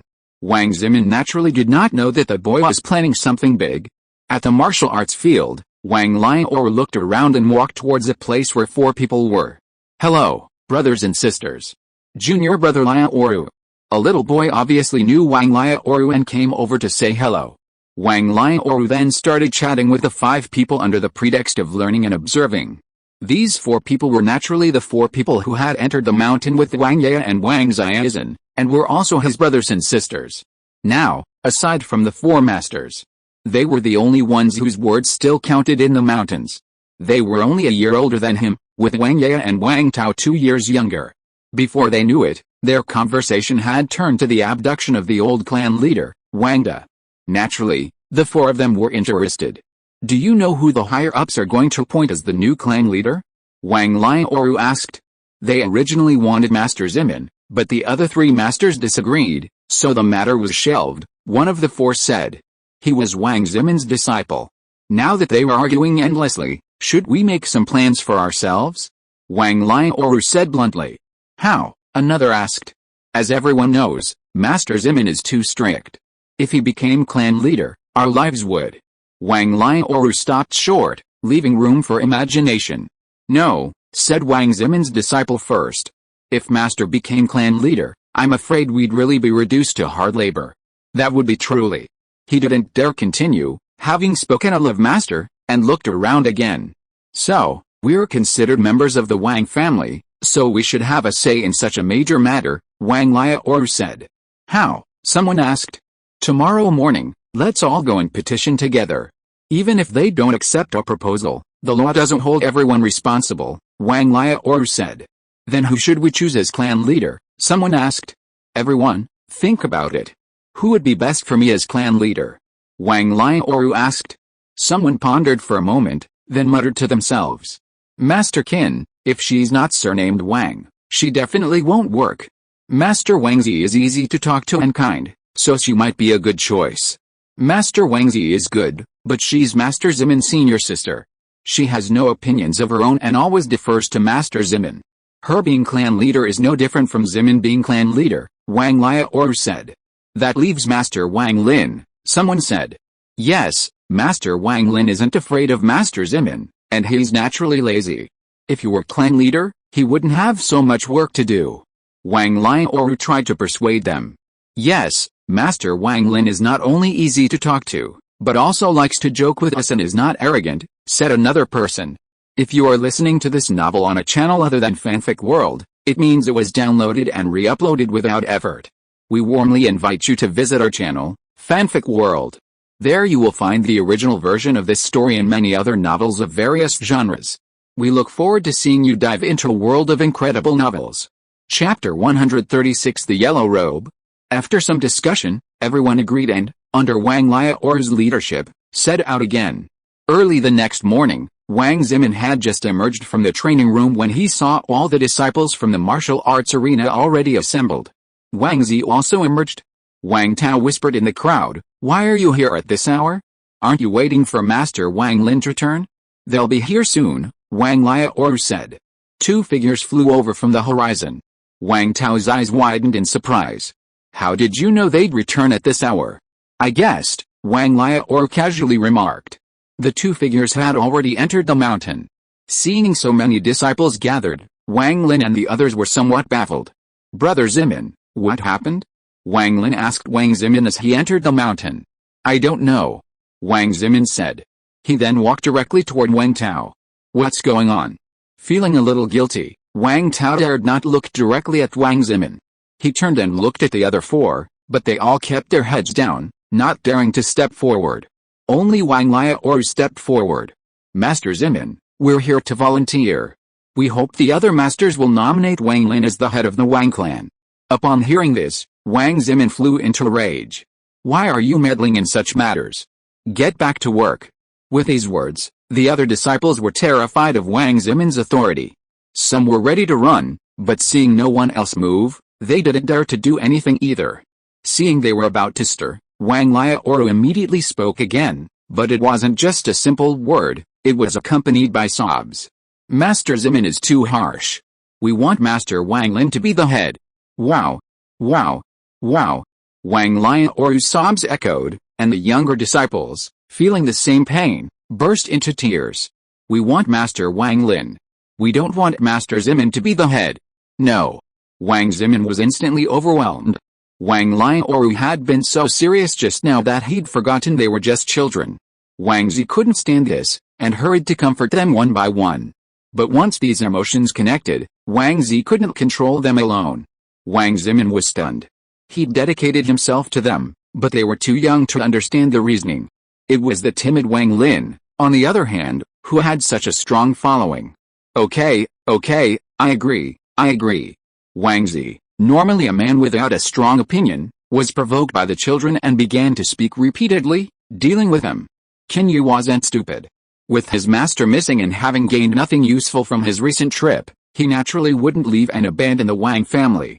But he and Wang Zimin had a deep conflict. With Wang Zimin as clan leader, he was bound to leave. Although his master was away, he had to help him guard the mountain gate. With this incident, Qin Yu saw his opportunity. He had a good relationship with Wang Lin, and it was Wang Lin's approval that had enabled him to stay. He then grabbed Wang Lin's arm and threw him into the middle. Wang Lin's cultivation wasn't high to begin with, making him no match for Qin Yu. He was thrown into the center of the hall, unable to resist. Qin Yu knelt, his voice resounding throughout the mountain gate. "Greetings, clan leader." Wang Liaoru, who had been among the crowd, pondering his next move, was surprised to find Qin Yu had already helped him leave. Wang Liaoru immediately followed suit, kneeling. "Greetings, clan leader Wang Lin." Some of the children behind him were genuinely crying, some were crying because they saw everyone else crying, and some, like Wang Liaoru, were pretending to cry. Seeing Wang Liaoru kneel, they followed suit one by one. "Greetings, clan leader." "Greetings, clan leader Wang Lin." Soon, only Wang Zi and Wang Zimin were left. Wang Zi glanced at Wang Zimin, who simply glanced at the children next to him. Helplessly, he followed suit, kneeling on one knee. Wang Zi naturally followed suit, but on both knees. Wang Lin stood there, feeling helpless. He wasn't cut out for the role of clan leader, but he was inherently lazy, his cultivation was the lowest among the four, and he had a bad reputation, often causing trouble. But now that Qin Yu had helped him wear the yellow robe and was already standing here, he was helpless. He could only call everyone to their feet. In the distance, Wang Liaoru smiled softly and left. Seeing this, the other children also went their separate ways, some to work, some to cultivate. Speaking of which, Wang Da was heartbroken. He had only been gone for less than 5 days, and this group had simply abandoned him and appointed Wang Lin as clan leader.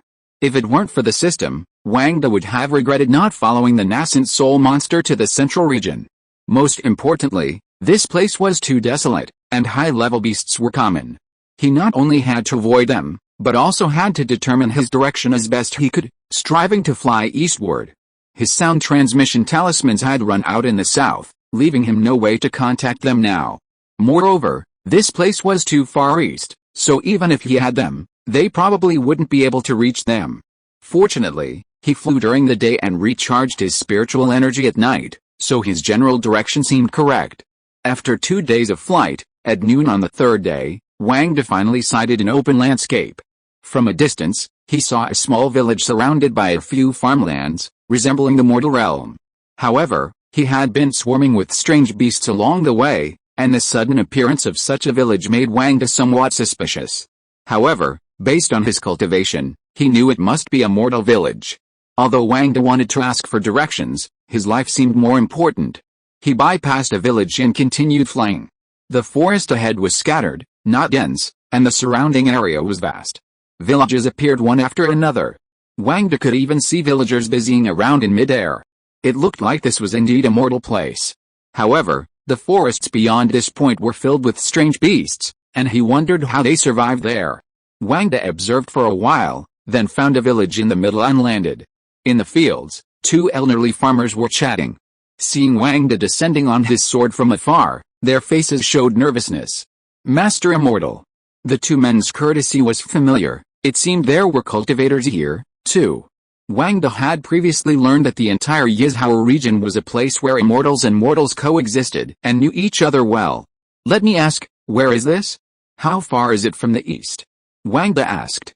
The two men didn't hesitate much. This is Shangling County, part of the Central Territory. However, the Central Territory is so vast, so except for our Longxi County, the rest of our Shangling County is occupied by demonic beasts. Longxi County and Shangling County, that's a rather impressive name. Do you know how far it is from here to the east? Wang asked. Go east, past our Longxi County, and you'll reach the Eastern Territory. However, according to the Immortal Master in the mountains, there's an endless desert there, often plagued by strange phenomena. Even the Immortal Master wouldn't venture there easily, the man said. Desert? Wang had heard that there were many uninhabited areas between the East and the Central Territory, and this desert was quite famous in the East. Cultivators often got lost there, and it was said that there were extremely powerful beings within. Chapter 137 The Road Back Home. Wang thought again of the old farmer's suggestion that there were cultivators in Longxi County, and he wanted to inquire. However, this place was uninhabited, unregulated, and he didn't know whether they were good or evil, so he didn't dare venture there. He was also well aware of the desert's notoriety. Unless he was an experienced independent cultivator, a merchant, or a highly skilled cultivator, the chances of returning were slim. Wang left and headed east, finding a spot. Crossing this desert now depended on the system. Contributions from Congentropi Mountain had been substantial over the past few days and continued to grow. Wang first clicked on the Family Reputation tab. The second-level interface showed no change in the formation, level 1, but the formation section seemed clickable. Wang clicked on it. Then, two options appeared, 5 elements, slay, should I choose one? Wang pondered. On the surface, the latter seemed more powerful, the former more gentle. There was no way to dwell on it now. His situation wasn't optimistic, and he wasn't at the mountain gate, so he couldn't experiment. Wang simply clicked, 5 elements. Brush. 5 elements formation, level 1. 5 elements formation? Wang had no idea what this formation with the 5 elements was like. He didn't dare activate it now. Firstly, it wasn't at the mountain gate, and secondly, he didn't know what the consequences would be. Ignoring the formation, Wang began to click on the family contribution section. While he wasn't sure if the items here encompassed everything in the world of immortal cultivation, he had found many unusual items. Based on his current understanding of the world of immortal cultivation, Wang knew there were many unique magical tools that guided the way and indicated directions. There were also flying tools that could travel through the desert at breakneck speeds. But after a moment's reflection, he realized that if it were an ordinary desert, these things would work, but this desert was clearly no ordinary desert. There were too many legends about it, most of which were related to powerful beings. Ordinary magical tools probably wouldn't work. After searching for a long time, he found that most of the items had only names, without detailed descriptions, which was a bit embarrassing. Judging by the name alone, Wang probably would have wasted his contributions. Even though his contributions were already over 3,000, he couldn't afford anything too expensive, which was even more awkward. For example, he had found a weapon called Travel Shuttle, which, by the name, seemed like it might be just what he needed to deal with his current situation. However, it cost over 100,000 contributions.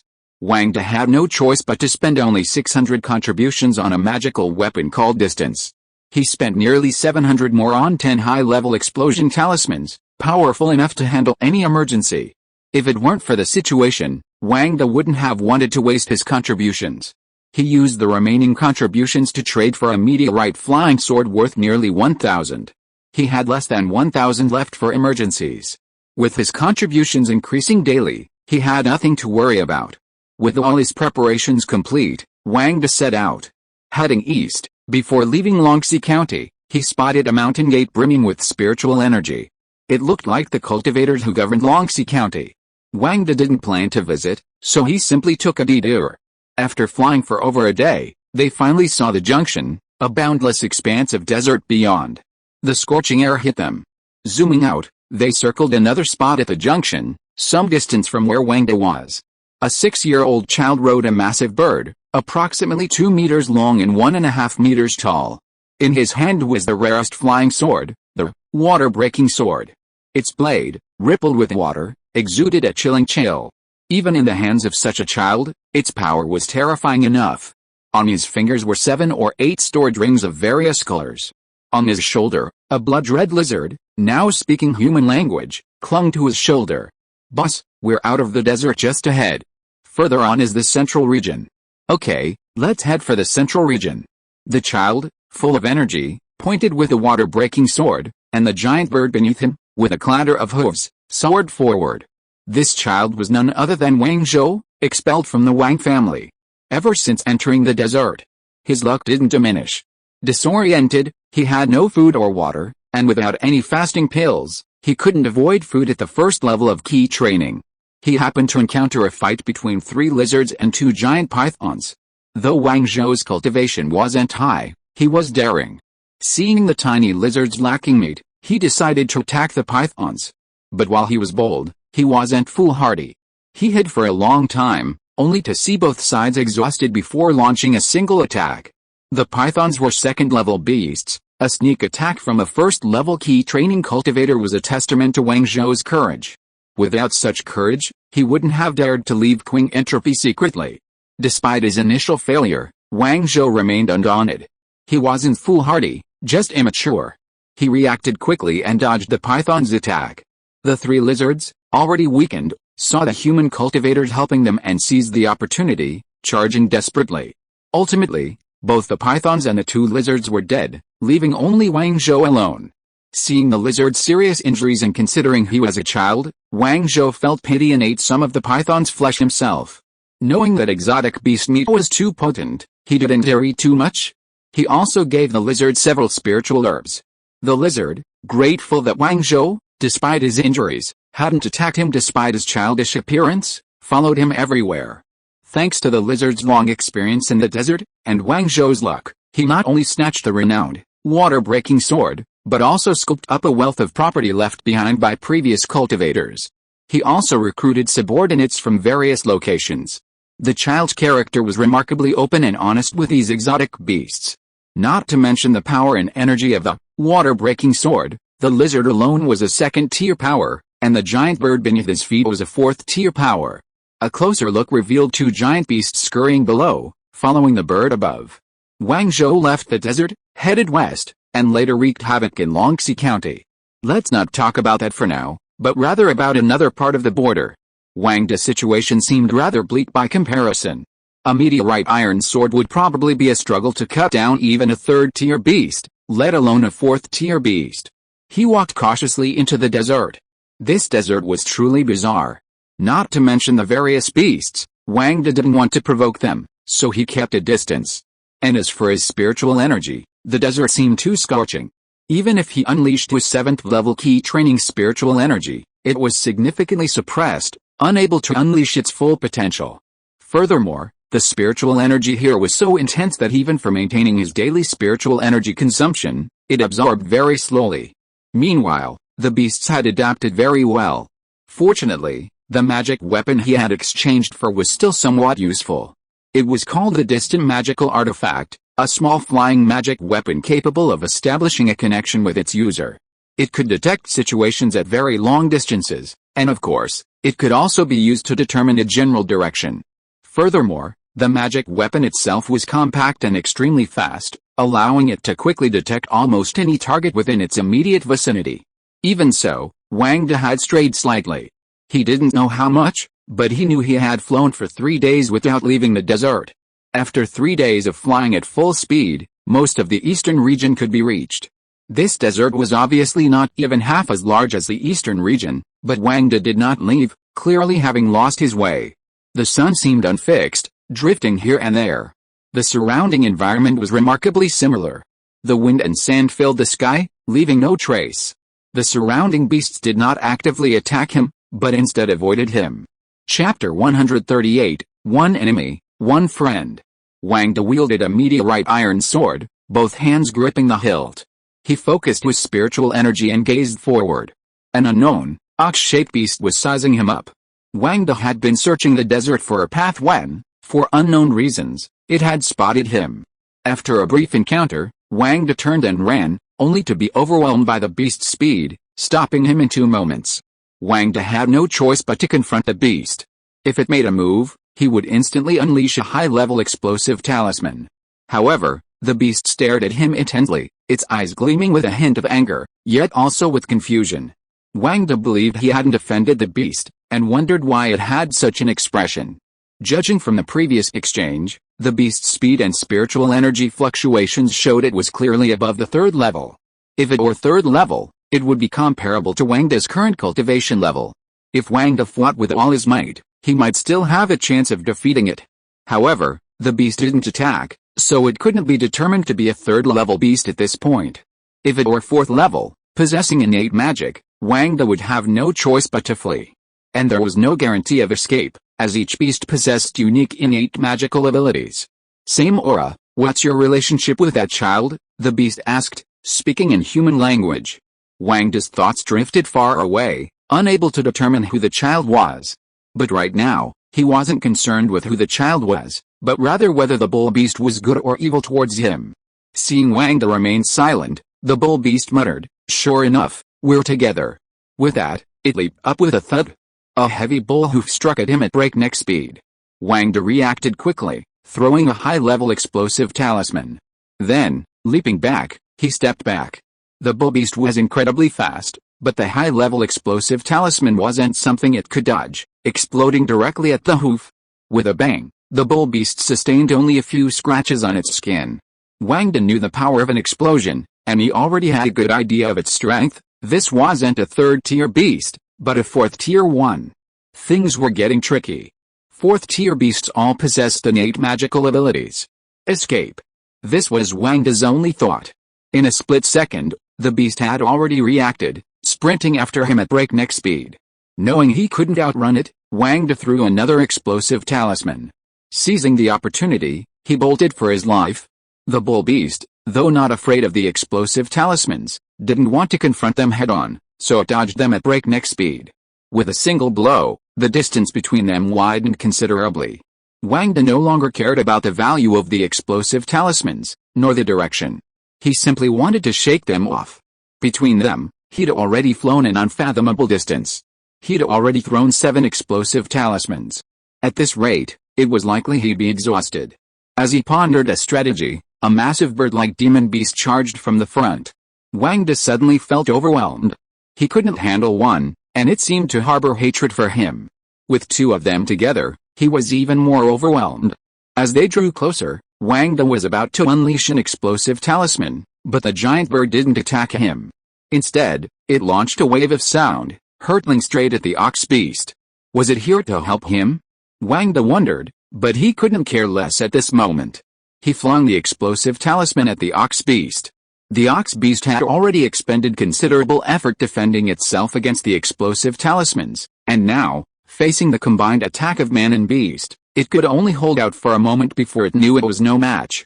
With a single dodging motion, it fled at breakneck speed. Wang had already guessed that even a 4th-tier alien beast wouldn't possess such speed. This beast's innate magic was likely speed. Even as the ox beast fled, Wang didn't let his guard down. The giant bird had helped him, but it was still a beast after all, and Wang kept a constant watch on it, not daring to let his guard down. Based on the sound wave attack alone, it was clearly a 4th-tier alien beast. Seeing the ox beast flee, the bird also glanced at Wang, slowly approached, and sniffed. Sure enough, we share the same aura, and there's even a faint trace of blood connection. What's your relationship with Wang Zhou? Wang Zhou? Wang De finally understood who the child in the bull's mouth was. But Wang De didn't answer immediately. Instead, he carefully examined the giant bird. From what he had just done, he could roughly judge that it held no ill will towards him. Furthermore, the strange beast had an expression, but Wang De couldn't detect any murderous intent or hostility in it. My last name is Wang too, and Wang Zhou is my family, Wang De said. Family? My guess was right. It's faint, but the bloodline is similar, the giant bird said.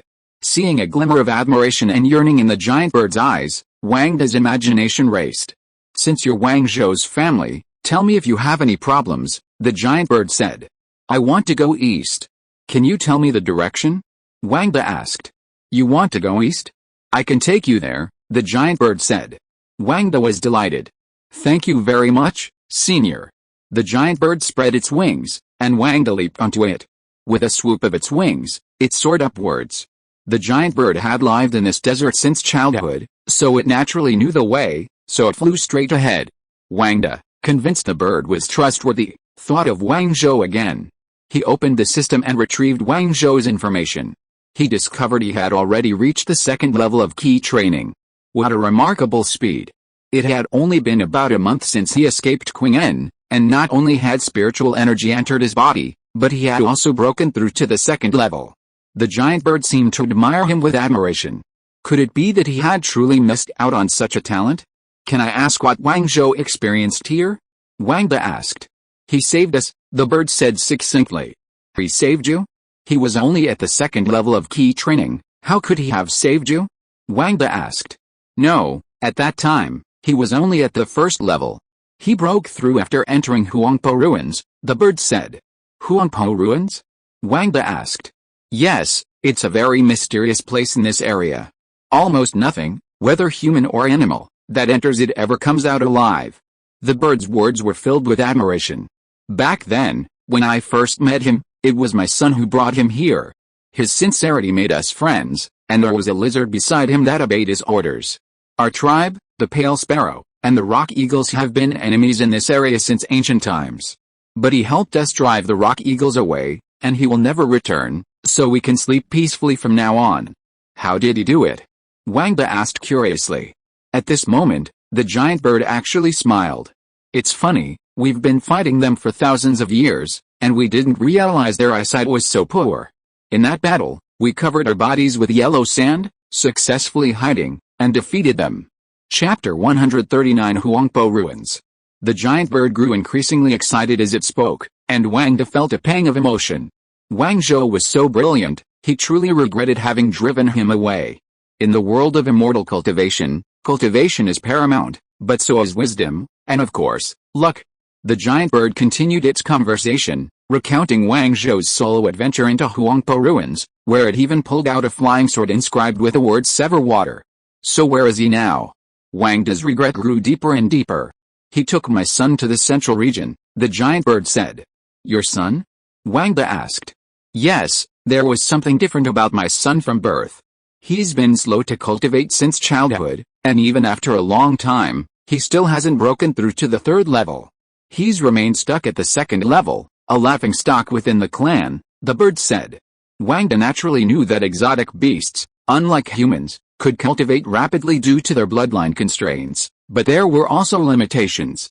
For example, exotic beasts like him were generally at the third or fourth level. While they could reach the third level very quickly, breaking through from the fourth to the fifth level was almost impossible. This was the pros and cons of bloodlines. Of course, there was also the path of transformation into demon, allowing them to cultivate like humans, but there were also differences. Exotic beasts like these that struggled to break through to the normal realm were easily abandoned by their herd. Then it would feel like belonging if it followed them, Wang De said comfortingly. Yes, Wang Zhou said that only unity can resist external enemies.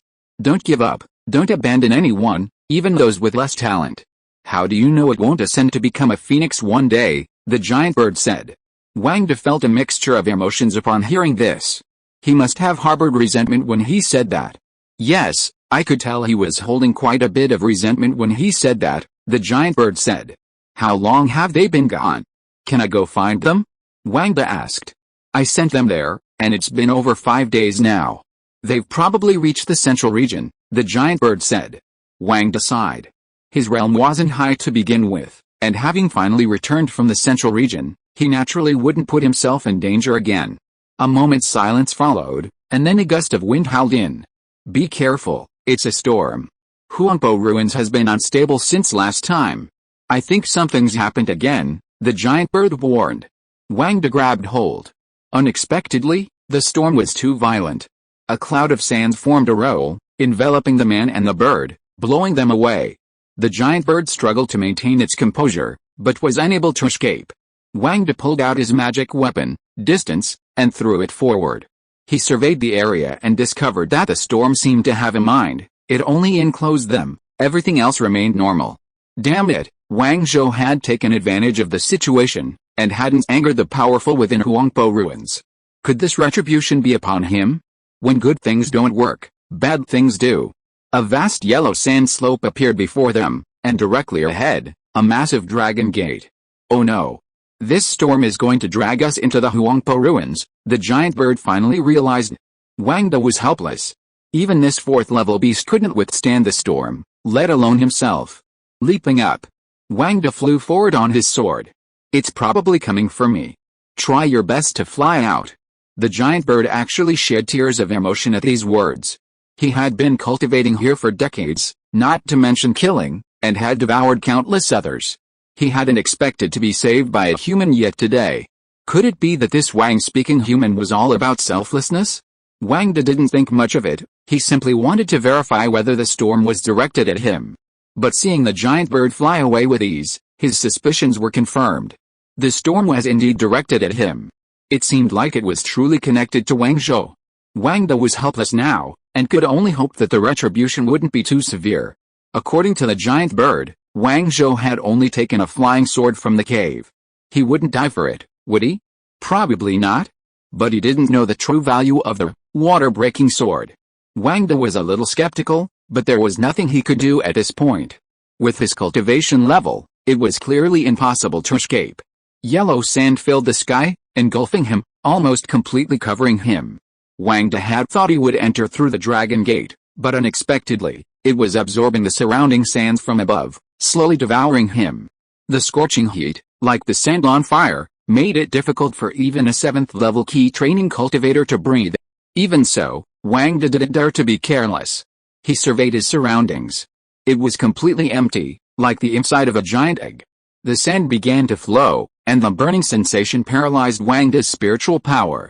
At the bottom of the egg-shaped Huangpo ruins, a pitch-black passage emerged, and the quicksand carried Wang inside. Below was another vast space, but the temperature was much more normal. Towering stone pillars, a slate floor, and stairs above, clearly a relic. Wang cautiously walked up. There were 3 stone platforms. The middle one was empty, with nothing beside it. A round plate and a jade palm leaf fan sat beside it. It was quiet, utterly quiet. Wang waited for a long time, but nothing moved. What did this mean? Was the one in the middle the one that had originally held the broken water sword that Wang Zhou had taken? Was this a sign that I should take one too? Was the difficulty even that rewarding? Could it be that something truly free would just fall from the sky? Wang said little, but slowly walked up. Just as he was about to reach out, he saw a spike suspended in mid-air above his finger. He followed the spike upwards, seeing a massive segmented limb connecting it. He instinctively stepped back, clearly seeing a giant scorpion before him. A profound sense of oppression washed over Wang, a fear emanating from his heart. It was an innate reaction, perhaps a reaction to his cultivation, his spiritual power. A fear generated by his own spiritual power. Give me back my sword. A deep voice rang out, long, empty, and unusually old. The aged voice clearly came from the giant scorpion before him, a powerful being. It all came down to the sword. It seemed Wang Zhou had truly wronged him. Why would you steal someone's sword for no reason? Even if it was my fault for driving you out of the mountain gate, you don't have to retaliate like this. I didn't steal your sword. Wang could only respond to the current situation. While the behemoth was formidable, its goal was to get his sword back. And it wasn't entirely without thought. As a human cultivator, he could only rely on his wits. Although you didn't steal my sword, I sensed a similar vibe from you as from that child. You two must be in this together. Even if you didn't take the sword, it's connected to you, the giant scorpion said slowly. It was the same sentence again. Wang had heard it 3 or 4 times today, and he was starting to get scared. Chapter 140 Scorpion. Thinking quickly, Wang casually said, "Are you talking about Wang Zhou?"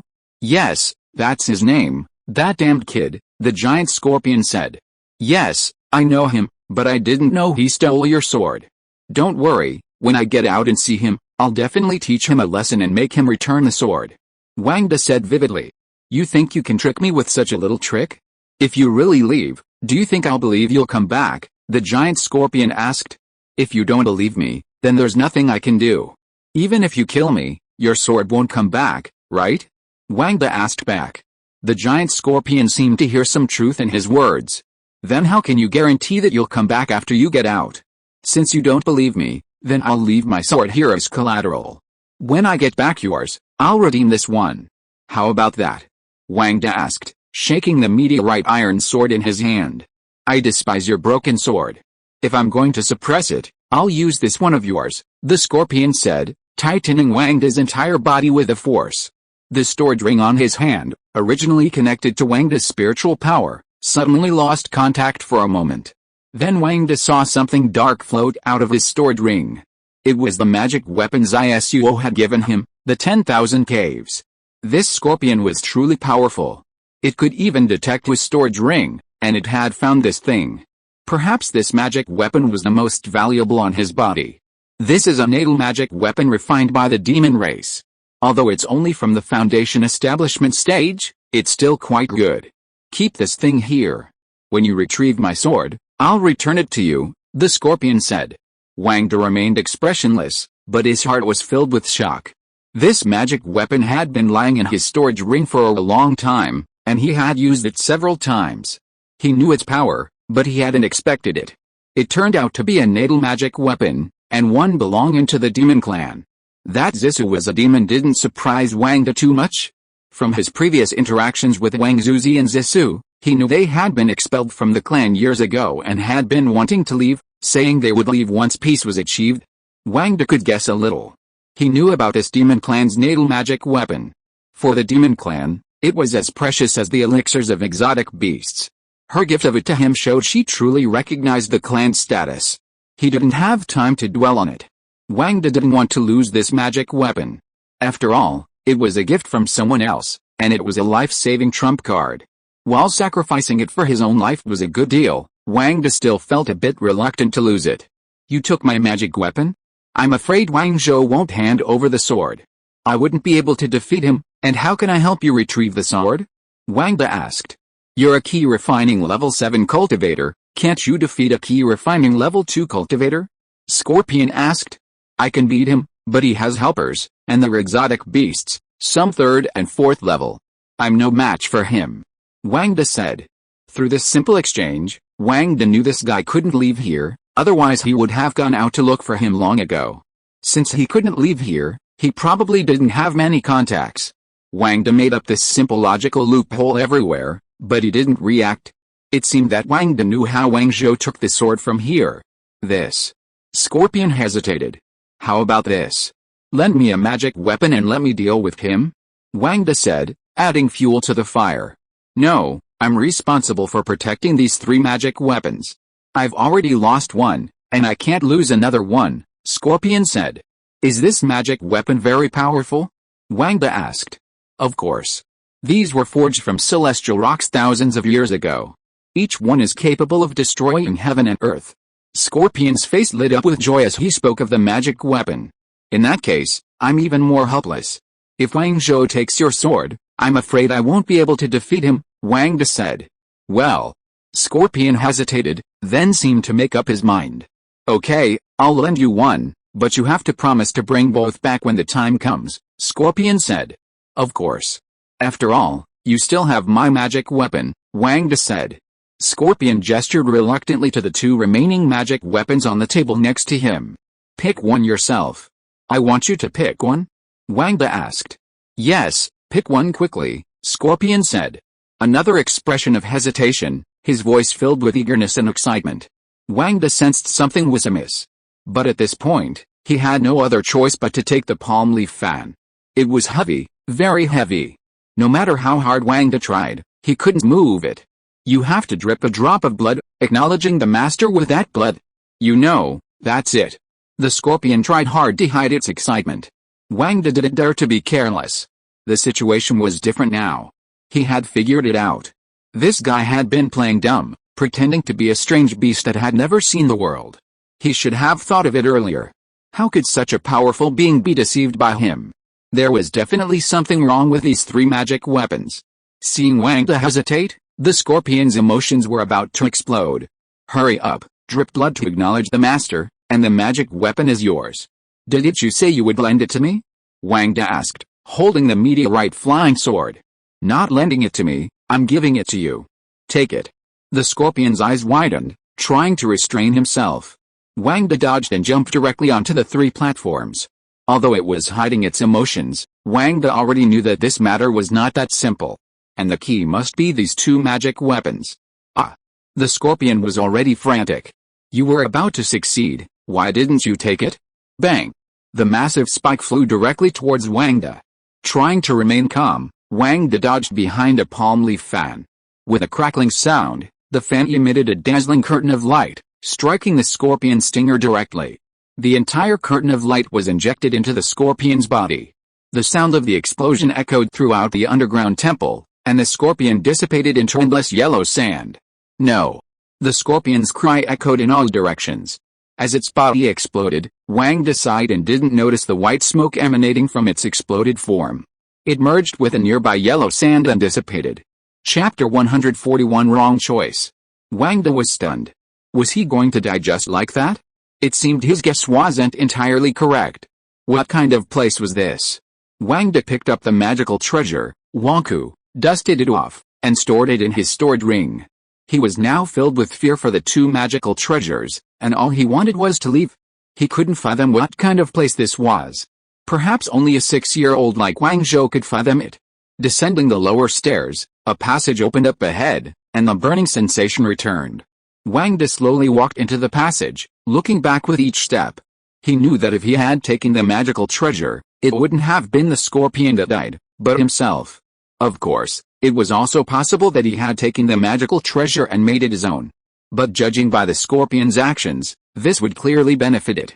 As for himself, it was unclear. Perhaps, like Wang Zhou, it would mean death.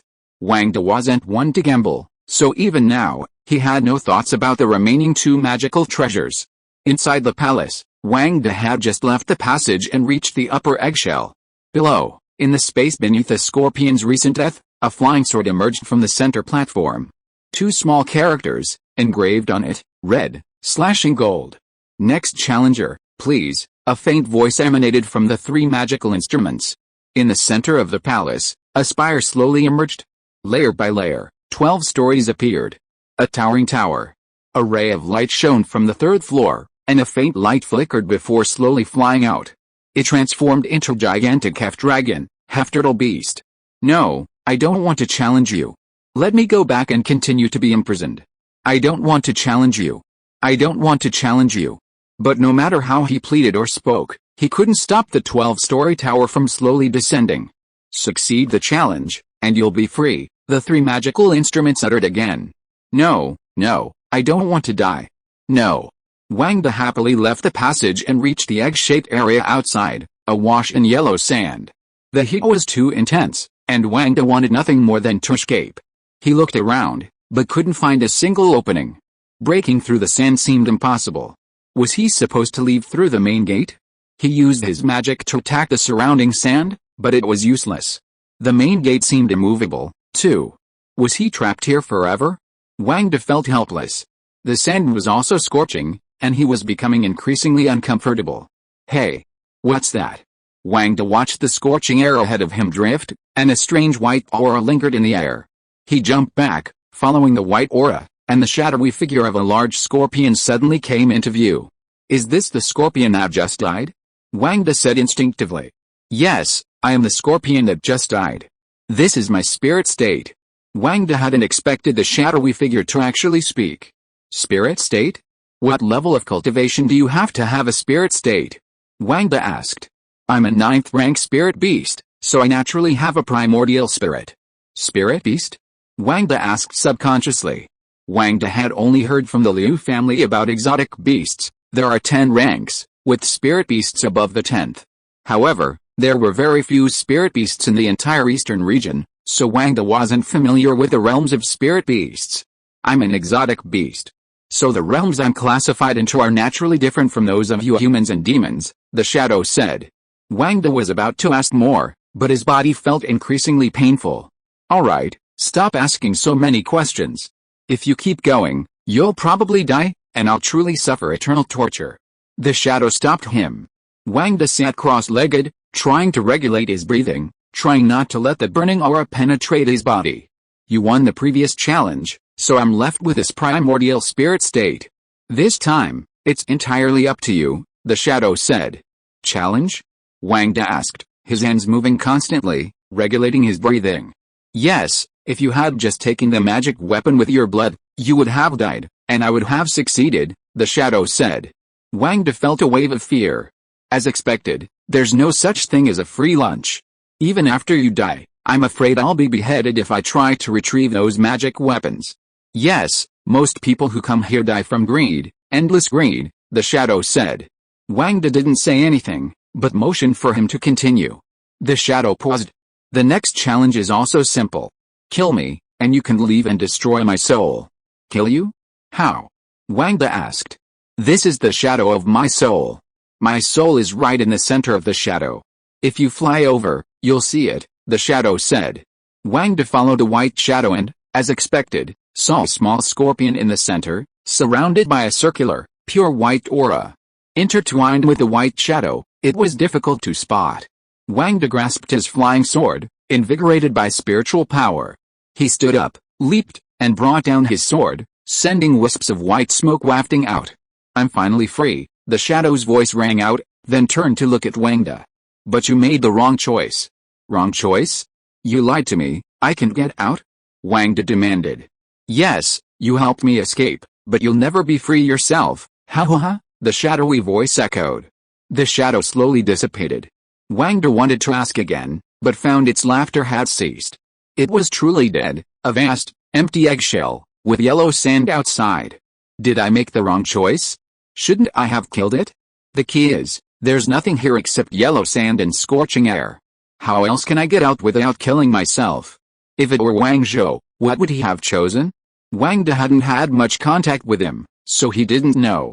He only knew that Wang Zhou not only escaped from here, but also took a sword. How did he do it? Wangda couldn't figure it out, and he couldn't imagine it. But he was certain that Wang Zhou wasn't the first to escape from here, and certainly wouldn't be the last. The scorching air began to burn his spiritual energy.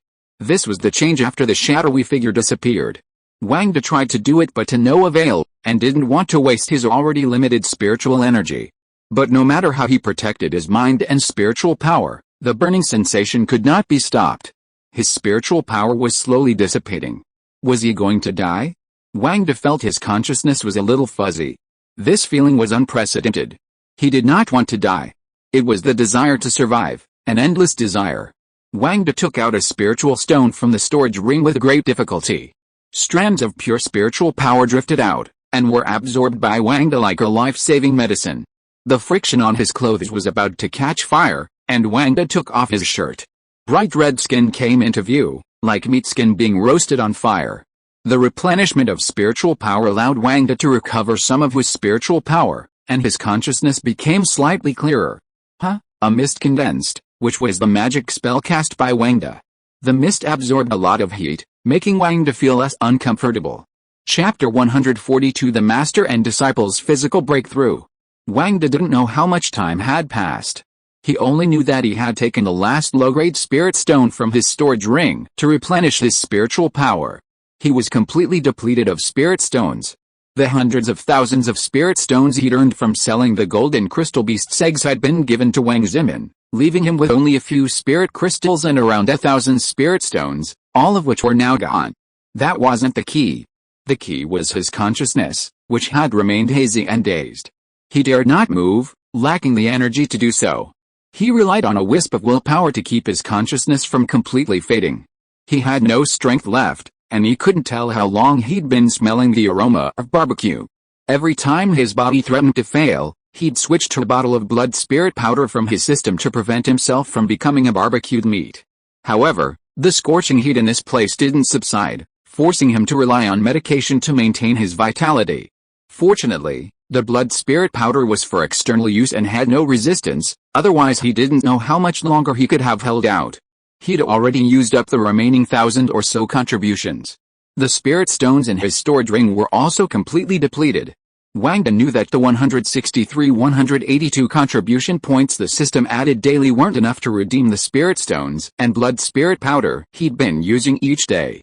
It wasn't clear whether it was morning or evening when Wang heard the system's notification that his contribution points for the new day had arrived 178 contribution points.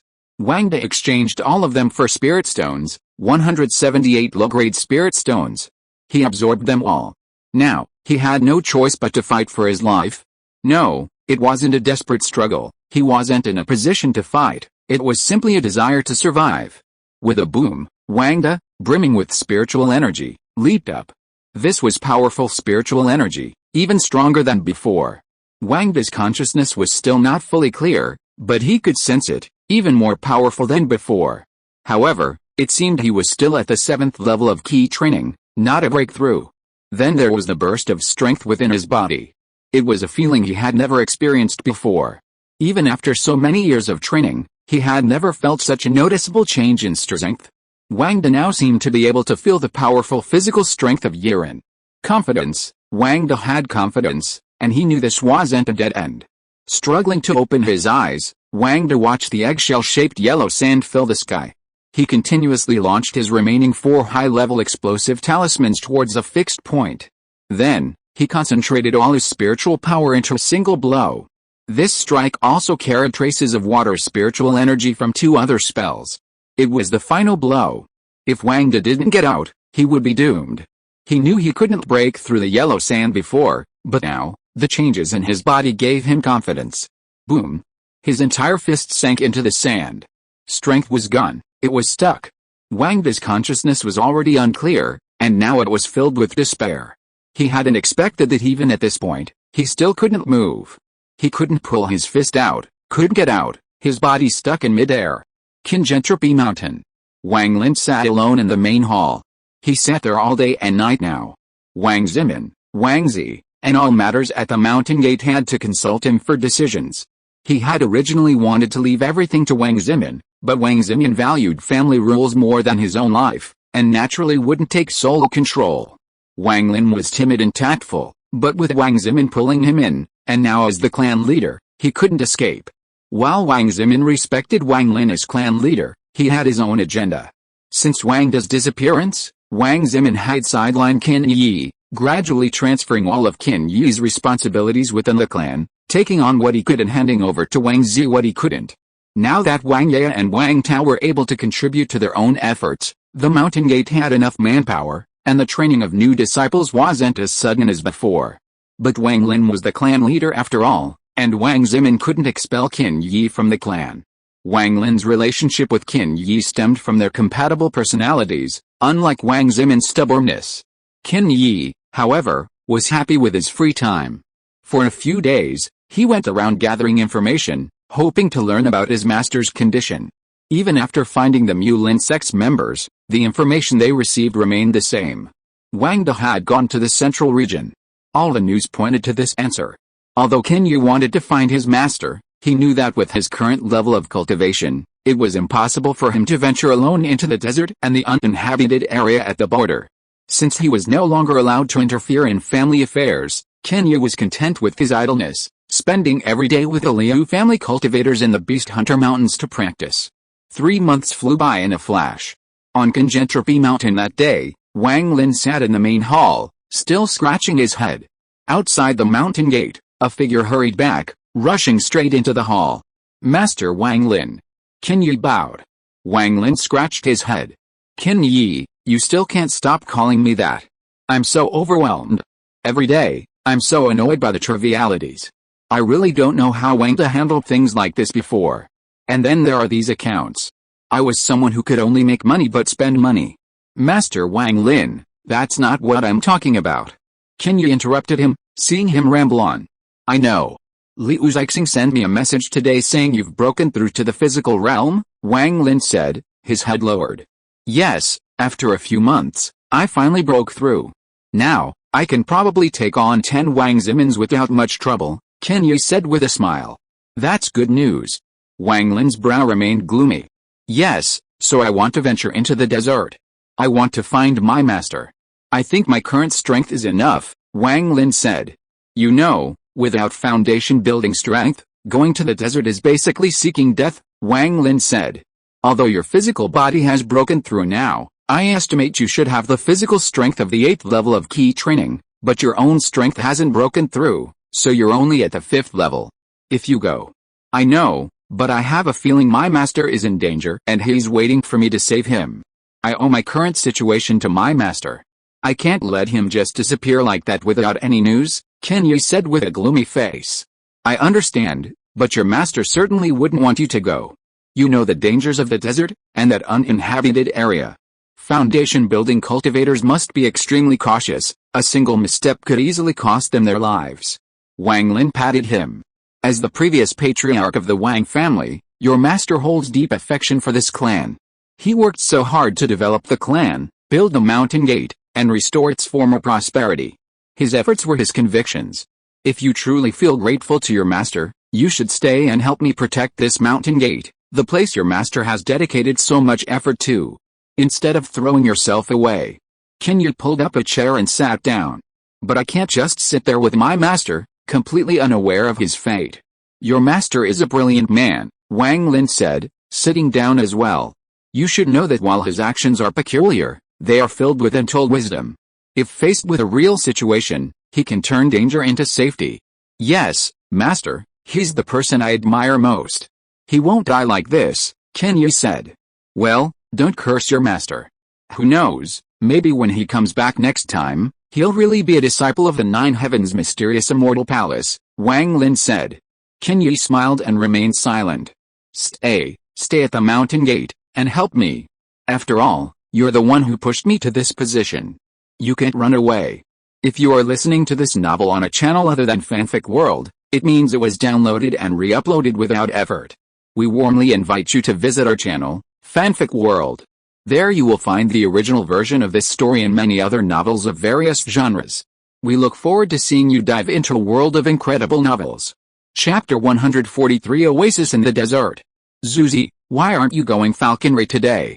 Zissou was still dressed as a peasant girl, looking like a little bird. Your son left a long time ago on his 7th son, and he's forgotten about me, Wang Zuzi smiled. Zissou smiled silently, busying himself with tidying up the house. Wang Zuzi picked up a spoon and scooped out some spirit wine from a jar in the corner. This one tastes better than the last one. Come try it. You old drunkard, Zissou chided. Wow, Dad brews spirit wine. I want to try some too. A woman of 17 or 18 rushed in. Come on. Wang Zuzi casually picked up a porcelain bowl, poured a bowl, and handed it to the woman next to him. The woman took a sip and slurped. This wine is so strong. I can't handle it. Don't go yet. Bring some back to your concubine Xiapa later. Your 7th uncle has been craving my wine for a long time. Wang Zuzi stopped the woman as she was about to leave. Okay, the woman replied. Wang Zuzi filled a jug and handed it to the woman. The woman went out with the wine and saw a lush, dewy landscape outside, a few towering trees, and the smell of earth beneath her feet. Nearby, a large lake stretched as far as the eye could see. Circling the lake, past several houses, the woman reached another. Auntie, isn't my uncle here? The woman asked. He went out yesterday and hasn't come back yet, a charming woman inside replied. Compared to Zisuo, she was a world apart. My father asked me to bring some wine, the woman said. The charming woman took the jug, smiled again, and chatted with the woman for a few moments.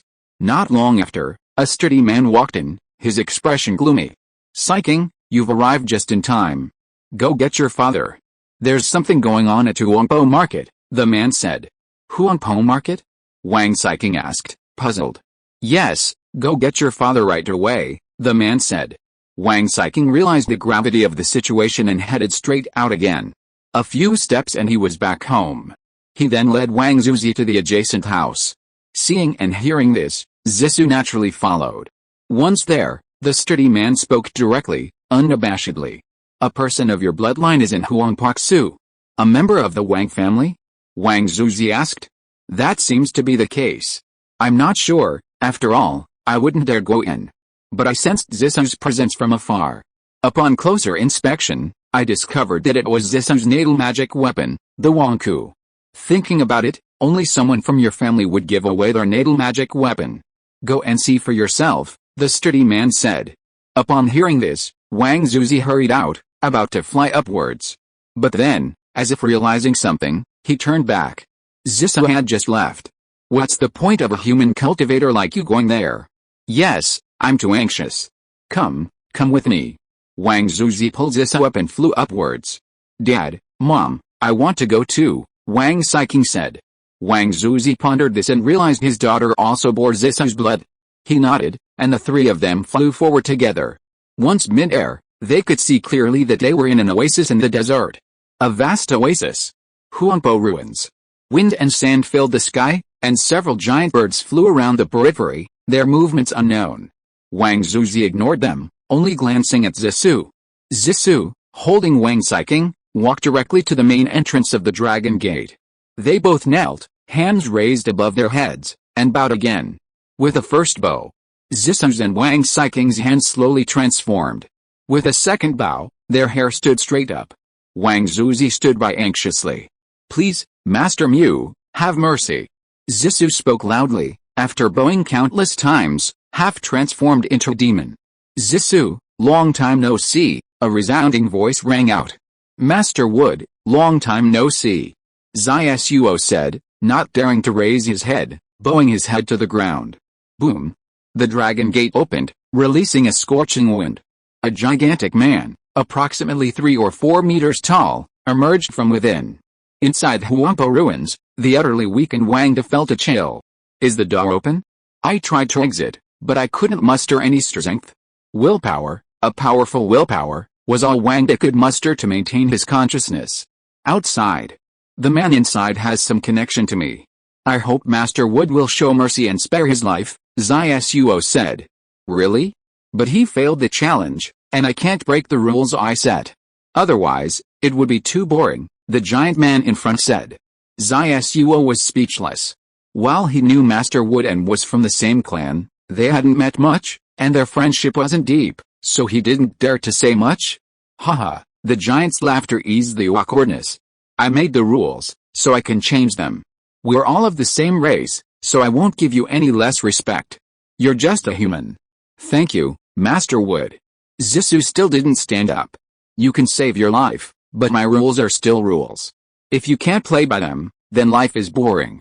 The giant said, and without waiting for Zissou's reply, he disappeared from the spot. The Dragon Gate closed, and a small figure floated out.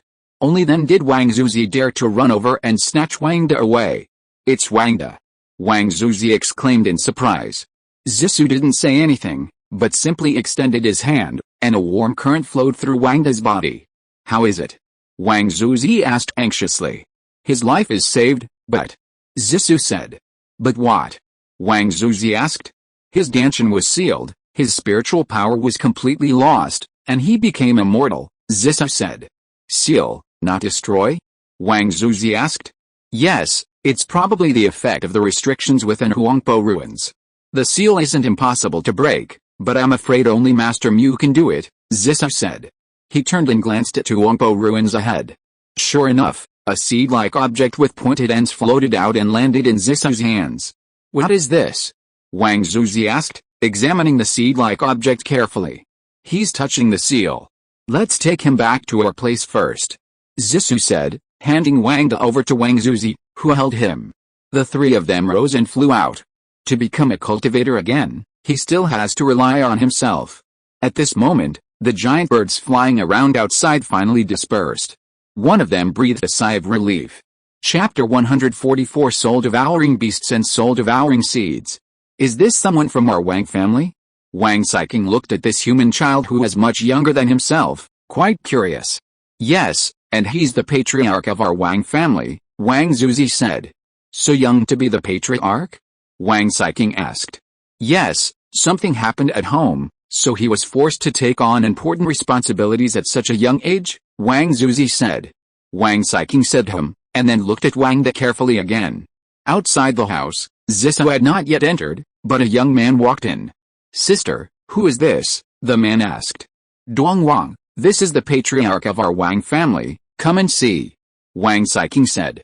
Wang Dongwang became interested and moved forward to approach. So young? Probably not even 20 years old. Wang Dongwang said. Wang Zuzi explained a few more words. As they chatted, they saw Zissou walking in from outside, accompanied by a man. When the man came in, Wang Zuzi pulled his two children away. The man approached Wang Da, and vines sprouted from his hands, wrapping around him. Spiritual energy surged into his body. With his cultivation, he was able to withstand the burning of Huangpo ruins. It's truly remarkable. His current physical strength is probably far beyond his own realm, like that of a beast, the man said. A blessing in disguise? Wang Zuzi asked. Yes, but the process was extremely painful. He must have relied on the elixir. Otherwise, a cultivator at the 7th level of key training would have exploded long ago, the man said. 7th level of key training? You said he's already at the 7th level? Zisuo grasped the key point. Yes, if he wasn't at the 7th level of key training, how could he have survived 3 months in Huangpo ruins without dying? The man said. So when will he wake up? Wang Zuzi asked. Give him another elixir, and he'll probably wake up tonight. If he doesn't wake up tonight, he'll definitely wake up tomorrow, the man said. Thank you very much, Xiao He. Wang Zuzi bowed deeply. The man chuckled. Uncle Jiu, you still can't change these human flaws. Wang Zuzi smiled awkwardly and said nothing more. The man left, and Zisuo followed him out. He pulled the man aside and handed him the seed again. Xiao Hai, take a look at this. Is it the soul-devouring seed? Xiao Hai took it and examined it carefully. Yes, I didn't expect that Lord Muzu is using the soul-devouring seed. It seems he is still within Lord Muzu's challenge. Yes, you and Lord Muzu know each other better. Do you know of a better solution? Zisuo asked. No, Lord Muzu, they were bullied by those strange beasts for 100 years. The hatred in their hearts is deep, and they vowed to torture them and their descendants. These humans are just tools for their torture. They are lucky to be alive and have the soul-devouring seed to break the seal. The man said. And something like the soul-devouring seed can't just seal one thing. Perhaps it contains other great treasures? A gift from Master Wood? Zisuo asked. I'm just saying it's possible. Master Wood may have profound cultivation, but he loves to play and values fairness. He's never stingy with his rewards after winning a challenge, Xiao Hai said. Well, Auntie understands. You can go back now. Zisuo said. Okay, my mother originally said she'd go to Lulin with you ladies today, but it looks like Auntie won't be able to go, the man said. Just tell your mother the truth, Zisuo said, entering the room, and the man left. In the room, Wang Xiking and her brother were still observing Wang Da with curiosity. However, Wang Zuzi was reluctant to discuss further, especially not the place where humans lived and cultivated. His two children both had demon blood, and he couldn't and wouldn't go back. That night, when Wang Da woke up, it felt like a bucket of cold water had been poured over his head. That's what it feels like to be instantly awakened. Opening his eyes, he saw a beautiful woman. A demonic aura. Was this woman a demon? This was the thought that immediately crossed Wang Da's mind. Wang Xiking's cultivation wasn't very high to begin with, so the demonic aura couldn't be hidden. Wow. You're finally awake. Wang Xiking was now even more curious. Did you save me? Wang Da asked tentatively. I guess so. I played my part, Wang Xiking replied with a smile. Wang Da recalled being trapped in Huangpo ruins. At the very end, he clearly felt the door outside open. Could it really be this demon that saved him? Wang Da didn't dare to take it lightly and was a little cautious. A thought flashed through his mind, and he wanted to check his physical condition. Instead, he was stunned. My spiritual power? Why is it gone? Where's my spiritual power? Wang Da asked 3 questions in a row, his heart already panicking, his face showing a look of shock, surprise, and horror. Wang Xiking saw that he was a little panicked and immediately stepped out. Mom and Dad, come in quickly. Our family leader has awakened. Wang Saiking called out, and Wang Zuzi, Zissou, and Wang Dongwang all entered immediately. Wang De understood most of what was going on the moment he saw Wang Zuzi. However, his vanished cultivation level still left him uneasy. What about my cultivation? Wang Zuzi looked at Zissou, who, noticing his nervousness, immediately replied. Don't worry. Your Danshan has simply been sealed by Master Wood. Master Wood? Seal? Wang De asked. Zissou didn't reply, but glanced at Wang Zuzi. Wang Zuzi led his children out, leaving Wang De and Zissou alone in the room. Don't worry yet. Let me explain, Zissou reassured him. So, that Master Wood is the Lord of Huangpo Ruins? Wang De asked. Zissou nodded. How can this soul-devouring seed unseal me? Wang De asked. Oh. Zissou hesitated. It's complicated. Wang De remained calm. Go ahead, I can still handle it. This tree is the kind born from a soul-devouring beast. Zisuo had just begun to speak when Wang De interrupted. A tree born from a strange beast? Yes, this beast isn't the strange beast you recognize. Even I haven't seen one. I only know that it was conceived by a special force between heaven and earth. It's no ordinary strange beast, Zisuo said. While Zisuo was talking, Wang De activated his system. Successfully activated, Wang De breathed a sigh of relief. The system was still there, the system was still there. He carefully opened the second-level interface of the family's contributions, flipping through it again and again, but found nothing related to soul-devouring beasts or soul-devouring seeds. It was indeed something special, something the system hadn't even included. Seeing him lost in thought, Zisuo didn't interrupt him, but simply paused. Go on. Wang De said after searching. Your Danshan is sealed in this way.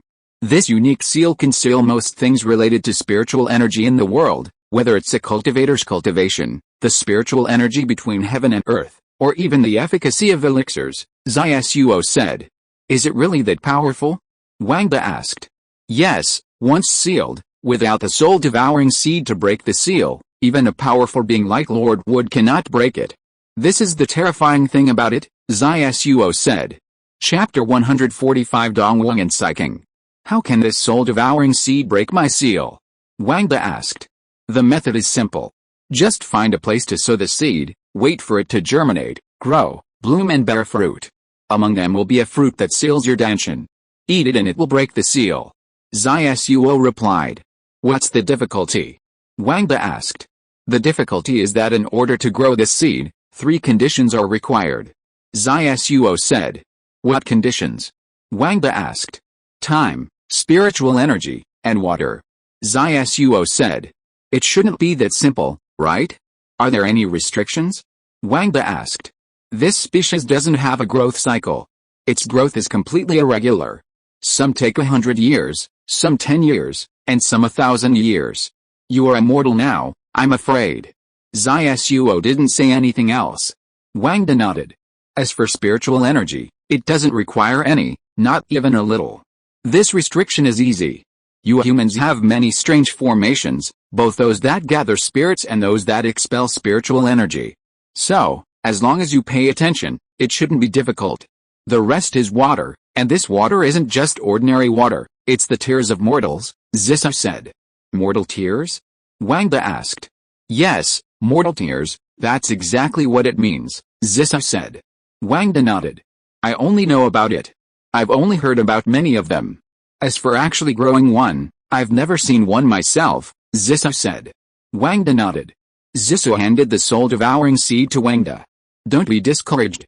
Although this thing seals your cultivation, it might also contain something else. Maybe you can even gain some benefits from it. I don't want to think about the benefits. I just want to restore my cultivation, Wang De said. Zissou changed the subject and said, as you should have guessed, this is a gathering place for demons. Yes, Wang De replied. Zissou walked out, Wang De wearing Wang Zuzi's clothes. He surveyed the small house. Everything seemed perfectly complete, like a human structure. There was a wooden door with a Fu character on it. Wang De walked out. Outside, he saw Wang Zuzi and the other 2 standing in a row. Wang Zuzi signaled with his eyes, and Wang Dongwang and Wang Saiking, the siblings, knelt down and bowed deeply. Greetings, clan leader. Overwhelmed, Wang De hurried forward, lifting them up with both hands. Wang Zuzi smiled, as you should. As a member of the Wang family, you should return to the mountain gate at this time. This grand ceremony is just for show, but without substance. Wang De continued to taunt Wang Zuzi. Wang Zuzi's smile stretched out. Wang De interrupted. I know, and I understand now, but, never mind, let's not talk about it. Wang De ignored him and walked over to the siblings. What are your names? Wang Dongwang, Wang Dongwang replied. Wang Siking, Wang Siking said. Dongwang, Wang Dong, looking east is my hometown? Siking, missing Kinjing? Wang De muttered to himself, but didn't say much. This is our first meeting, and I don't have any gifts, so I'll give you a specialty from the human world. Wang De finished speaking. He then dug into his storage ring, digging and digging. Last time in Huangpo ruins, he had messed up the ring. He pulled out a small bottle containing more than 10 shishuzan pills. Wang De quickly stuffed it back in. He dug again, pulling out 2 fine iron swords, but then, feeling a little embarrassed, he stuffed them in again. Zisuo, seeing Wang De's embarrassment, wanted to take the swords directly as a gesture. But Wang De had already stuffed them in and pulled out 2 sets of Taoist robes, handing them over. You're considered members of the Wang family, too.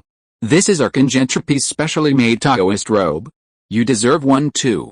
A Taoist robe, a Wang one? Wang Dongwang, the younger one, took the robe and examined it with interest. Yes, I hope you won't forget your roots. Don't forget that you, too, carry the blood of the Wang family. You will always be members of our Wang family, Wang De said passionately.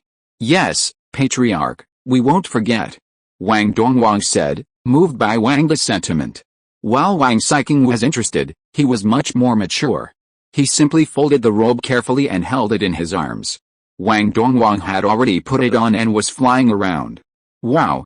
Aside from being a little ugly, it's quite nice. Wang De was speechless, and Wang Zuzi was even more speechless. He's quite simple-minded. Wang De smiled. Yes, we've spoiled him too much, Wang Zuzi said. The others chatted a little more, absorbing Wang Dongwang's innocent words. Wang De also gained a glimpse of this oasis. This oasis was truly a paradise, though, as a human, he was still somewhat sensitive to demonic gatherings. And since Zisuo had saved his life, he couldn't ask for specifics. The demons here seemed to have all transformed perfectly. With the exception of some children and those with lower cultivation, who couldn't conceal their demonic auras, the others were completely different from the demons Wang De knew. Even these children transformed flawlessly, looking just like humans. Perhaps it was the power of this tribe's bloodline. All Wang De knew was that the demons in his oasis were of the same clan as the Woodmaster of Huangpoksu. That despicable Woodmaster, even after releasing him, still toyed with him. After 3 days, his injuries had almost completely healed thanks to the treatment of the unknown male demon. Dongwang and his siblings all called him Brother Hai, and since Wang De was younger than Wang Si, he naturally followed suit. Although his Danshan was sealed, his physical strength remained unaffected. According to Brother Hai, after 3 months in Huangpo ruins, his physical body had surpassed its own realm, now reaching the strength of a 10th level key training cultivator. This was indeed comparable to his disciple Qin Yi. Despite his supposed 10th level physical strength, Wang De's Danshan was now sealed, preventing him from harnessing his spiritual energy, performing any spells, or controlling a sword. Even ordinary magical weapons and flying swords were unusable. Given his physical strength alone, Wang De estimated he would be in great danger against a cultivator at the 6th level of key training. On his last day, the couple insisted on staying, and with the 2 children curious about him, Chang chatted with him and even held on to him. Thus, Wang De stayed another day. However, Wang De, desperate to quickly recover his spiritual power and break the seal, officially departed the next day. Wang Zuzi and his wife personally escorted him out of the oasis and flew into the desert. En route, they encountered 2 storms, 3 ruins, and dozens of illusory oases, though it was unclear whether any of them were real or fake. Wang Zuzi and his wife were naturally well versed in the desert, handling each one with ease. It took another 7 days before they finally saw the lush greenery of the mountains and rivers. Further ahead, they reached a border. Rows of towering trees stood in front, protecting them from the wind and sand. A closer look revealed that these were ginkgo trees, a precious spiritual wood. Using their spiritual power to combat the sand, the desert and the greenery beyond complemented each other beautifully. My wife and I can only take you so far, Wang Zuzi said. Yes, I understand. Wang said. Our desert demon clan is no small force. The 5 spirit sect and Upper Zhuang would have naturally ignored us, but the current 7 great sects alliance, with its own limited strength, is quite wary of us and is constantly monitoring our movements. Zhuo explained. Well, I'll walk the rest of the way by myself. Wang said. Bidding farewell to the two, Wang steadily made his way east. Wang Zuzi and the others didn't hesitate, not wanting the 7 great sects to see Wang had come all by himself, which would have put him in a precarious position. Chapter 146 Wang is back. Wang walked steadily, not slow. Alone, his thoughts naturally ran wild. The world seemed full of irony. He had been tricked by Wang Zhou, a member of his own clan whom he had expelled, into danger and nearly lost his life. Then, he was saved by Wang Zuzi, another expelled from another clan. The dynamics of cause and effect were quite fascinating, yet they also left him feeling powerless. In the distant ginkgo grove, 4 or 5 men in purple spotted a man emerging from the desert. Is he immortal? One asked. He should be. I don't see any signs of spiritual energy fluctuations, another said. It's strange that a mortal would emerge from the desert, yet another man remarked. Stay cautious. Perhaps it's a demon pretending. Let's report to the elders, the last man said. The man who had spoken first leaped into the forest. A few moments later, a middle-aged man followed him. The middle-aged man had already reached the foundation establishment stage. Their Destroying God sect was the weakest of the 7 major sects, possessing the fewest resources. Throughout the eastern region, some major families and sects had long surpassed the power of the Destroying God sect. However, due to the terrain, they were responsible for guarding the desert, so the other 6 sects treated them with considerable care. Therefore, they remained one of the 7 major sects, and their dominance was unshakable. The middle-aged man, curious, flew a short distance further. He finally sensed that this person was indeed immortal, yet seemingly not mortal. Not to mention the strangeness of a mortal walking through the desert. Just look at the speed, how could any mortal achieve that? With a single bound, even a cultivator at the 5th or 6th level of key training couldn't reach such speed. Strange. The middle-aged man's mind raced with thoughts. Could he be a powerful being? Even I can't tell his cultivation level? That's a possibility. While his thoughts were wandering, Wang had already reached the front of the ginkgo grove. The robe, the appearance, the age, it all fits. He's Wang, the middle-aged man exclaimed in shock. Everyone around him was also horrified. The name Wang and the Conjectural Wang family was already well known throughout the 7 great sects. After all, he was a man abducted by a powerful figure from the 9 heavens' mysterious immortal palace, though Wang himself was unaware of it.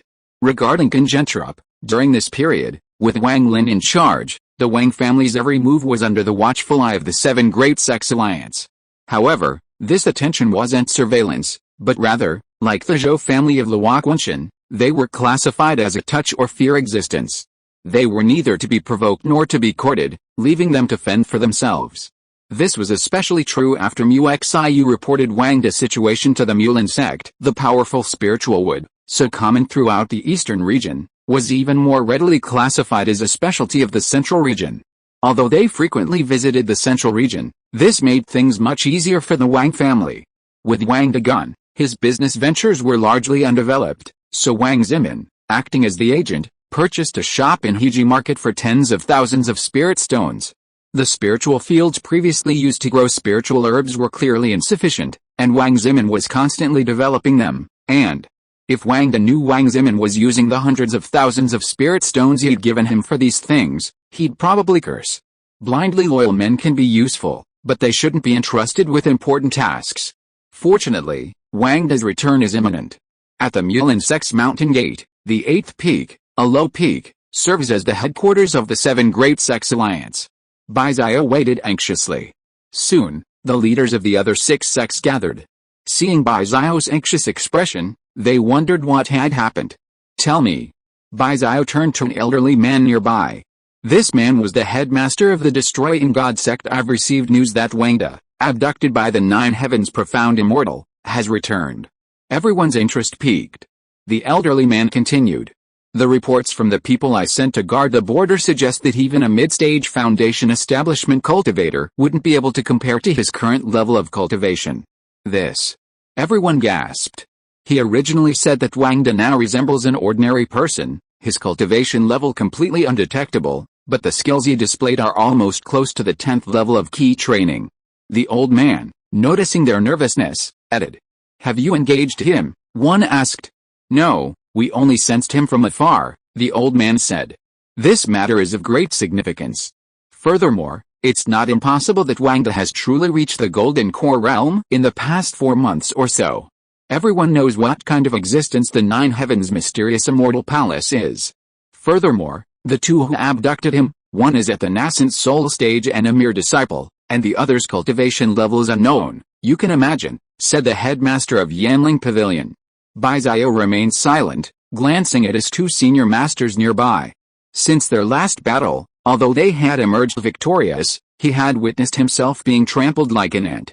If he truly is a golden core, then he's only just beginning his journey. We shouldn't be afraid, right? The golden core cultivator felt a little timid, remembering the woman who had crushed him, who, like him, was at the same early golden core stage. Junior brother, don't be careless. Even a cultivator of the same realm from the Xianyang sect, a sect not known for its rich heritage in Yizhao, can crush us. How dare we underestimate this returnee from the Jiushan Zuangsan Palace, another giant cultivator said. Looking at the two frightened giant cultivators, the sect masters and elders present sighed. After all, Bai Xiao was nominally the leader of the 7 Great Sects Alliance, and at this moment, he was the only one making the decisions. Leaving the hall, Bai Xiao summoned Bai Zan. Go to Heiji Market and fetch Mu Xiu. Together, you will head to the western border, where disciples from the Mishan sect will meet you. Your mission is to bring Wang De back. Remember, he's likely a giant cultivator now. Be courteous and avoid being rude. Even if he doesn't come, don't act rashly. Just send a message to me. Bai Zan had met Wang De before, and he felt he had a good impression of him, so Bai Xiao had no choice but to send him. Naturally, Mu Xiu would also follow suit. Back in the main hall, Bai Xiao offered a few soothing words, then told everyone to wait patiently. Something unexpected had happened. However, everyone agreed, if Wang De truly reached the giant realm, the future of the eastern region would be uncertain. Adding another clan to the 7 great sects? Changing the name to the 8 great powers? Clearly impossible. Even the strongest clan in the eastern region wouldn't be taken seriously. Or perhaps Wang De, unconvinced, would simply challenge the two giant cultivators, leaving the Wang family in control of the eastern region. Both seemed possible. In Heijifang Market, Mu Xiu was already sweating profusely. Junior brother Bai, are you serious? Yes, senior sister, you also know Wang De and have business dealings with him, so my master asked me to come find you so we can go together and ask him, Bai Zan said. Mu Xiu, as if constipated, was stunned for a long moment. Junior brother, you don't know this. Back then, I personally went to the Congentropi mountain gate and threatened him with my cultivation level, demanding that he sell this powerful spiritual wood only to me and not to his own clan, Mu Xiu said. Senior sister, you. Bai Zan was speechless at this point. Chapter 147 Hungry. Border. Wang De suddenly felt a little hungry. Now that he had become a mortal body and lacked spiritual power, he couldn't digest the effects of the Kigan pill. Now he only needed to eat 3 times a day. He hadn't felt it before in the oasis because he ate every day. Now, after walking for half a day, he felt hungry. It seemed that he needed to find something to eat, otherwise he would starve to death before his cultivation recovered. I'm afraid I will become the first cultivator to starve to death in ancient and modern times. But at this moment, Wang De, who hadn't solved the problem of food, checked the system as usual and found that his family reputation had increased again. Family reputation. 2189. Wang De closed it and reopened it. Family reputation. 2237. It kept rising. What on earth had Wang Lin and the others done to make the family reputation so high all of a sudden? With this reputation, the whole of the East probably knew about the existence of the Wang family. Ignore it, find something to eat first. This ginkgo forest is full of spiritual energy, and there are still some small spiritual creatures. But unlike the beast-hunting mountains, which were filled with spiritual creatures, Wang De now possessed only physical strength, lacking spiritual power. He could only seek out those he could defeat. He leaped around, searching for living creatures. Meanwhile, The purple-robed figures in the woods were perplexed. What is he doing? One man asked. The middle-aged man in the Foundation establishment stage from earlier was also puzzled. Could he have discovered us? Elder, I think it's possible. After all, he could be a giant and cultivator, another man said. The elder immediately agreed. There was no other choice but to lead everyone down. Wang stopped when he saw the group of purple-robed figures descending. Clan leader Wang, I am Xingdao, elder of the god-destroying sect Elder Xingdao, I'm honored. Wang replied. What are you doing here, clan leader Wang, returning from the Nine Heavens mysterious immortal palace? Xingdao asked bluntly. Nine Heavens mysterious immortal palace? Back? What's that? When did I even go to the Nine Heavens mysterious immortal palace? How could I not know about it? Wang seemed to understand something, seeing that his reputation had risen to 2,483 in the system. Of course I'm going back to the mountain. Wang replied. After all, I raised my own family, so I have to come back to visit, Xingdao said. What do you mean by Ray coming back to visit? I mean Ray going back to the mountain, returning to the mountain. Don't you know what Ray going back to the mountain means? Wang said. I know, I understand. Xingdao hurriedly bowed and replied, not daring to be arrogant. Okay, I'm leaving. You guys go back. Be careful of the demons from the desert sneaking in, Wang said. Yes. Xingdao hurriedly replied, leaving the group of purple-clothed men. Wang hurried a few steps and put some distance between them. Elder, do you want to send someone to follow? Are you just going to let him go? A purple-clothed man asked. Do you want to die? Xingdao asked. No, the man replied. Then don't worry about it. Just pass the message up. Xingdao said. I'm afraid if we continue to follow him, we'll really anger him and kill us all. Do you think the higher-ups will avenge us? Everyone looked as if they had suddenly realized something. But Elder, with that close contact just now, did you detect any signs of cultivation? Another disciple, evidently attentive to detail, asked. No, he seemed like immortal, without a trace of spiritual energy. But when I saw him leave just now, leaping from treetop to treetop, he was relying solely on his physical body, without using any spiritual energy, and there was no spiritual energy fluctuation at all, Xingdao said. Wang had left them and had already left the Ginkgo Grove. He now seemed to understand the source of his system's reputation. It seemed he had become the focus of the entire eastern region. He just wanted to get back to the mountain quickly. Without spiritual energy, he couldn't even use his sound transmission talisman. Otherwise, he could just ask Qin Yi and the others to come pick him up. Oh, I'm even hungrier. Let's find something to eat first. Well, this is farmland, and it seems even harder to find food. Sighting a village in the distance, Wang walked in with a flattering expression. Uncle, hello. At the edge of the field, Wang said to a middle-aged man carrying a hoe. The man took in his attire and wondered, Immortal Master? Someone walking here couldn't be an Immortal Master, could he? Could he be a liar? Who are you? Why are you in our village? The man said simply. I want to ask if there's anything to eat. I pay for it, not for free, Wang said. Oh, I thought you were an Immortal Master? The man breathed a sigh of relief. The other party said he would spend money. Wang could only regard himself as immortal now, so he could only say a few perfunctory words. The man walked back to the village and asked Wang to wait outside. Soon he brought out a big bag. I still have to get the other things. I was going to sell this bag of sweet potatoes in the county town, but now I'm selling them to you. Okay. Wang threw a low-grade spirit stone over and left with a bag. The man took the low-grade spirit stone, looked at it carefully, and then looked up. Wang jumped out of the 2 fields in 1 step and disappeared into the distance in a short time. Spirit stone? He really is an immortal master. The man was surprised, and then ecstatic. Selling a bag of sweet potatoes for 1 spirit stone, that's simply. Wang found an uninhabited mountain pit, built a fire, and began roasting sweet potatoes. Bison, accompanied by a dozen Mulan sect disciples, rushed to the western border. When he arrived, Wang was still roasting sweet potatoes. Greetings, Elder Xingdao. Where is Wang now? Bison didn't waste any time, immediately inquiring about the situation. Xingdao immediately recounted his encounters with Wang.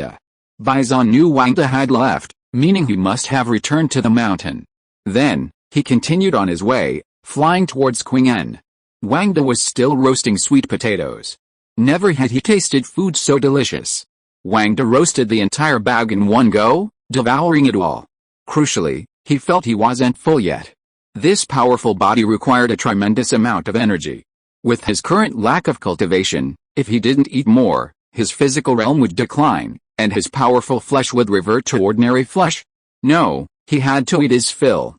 Wang De wiped his mouth, but saw that it was already late. He walked back and went to the mountain village he had just been to. The mountain village was not big, and Wang De sneaked into the village. He knew whose family the man belonged to during the day, because he saw him when he took the sweet potatoes during the day. Bang, bang, bang, bang, bang, bang. There was a rapid knock on the door. The family had already gone to bed. The man was surprised to hear the knock on the door. Knocking on the door in the middle of the night meant it was either a thief or a thief. He picked up an axe and asked his wife, son and others to hide aside. When he opened the door, he saw a dark shadow in the darkness. He swung the axe and chopped it down. Wang De's physical strength allowed him to react immediately. He raised his hand to block and directly knocked the axe away. In the faint moonlight, the man saw Wang De's face clearly. Chapter 148, Huge Momentum. The man knelt in terror.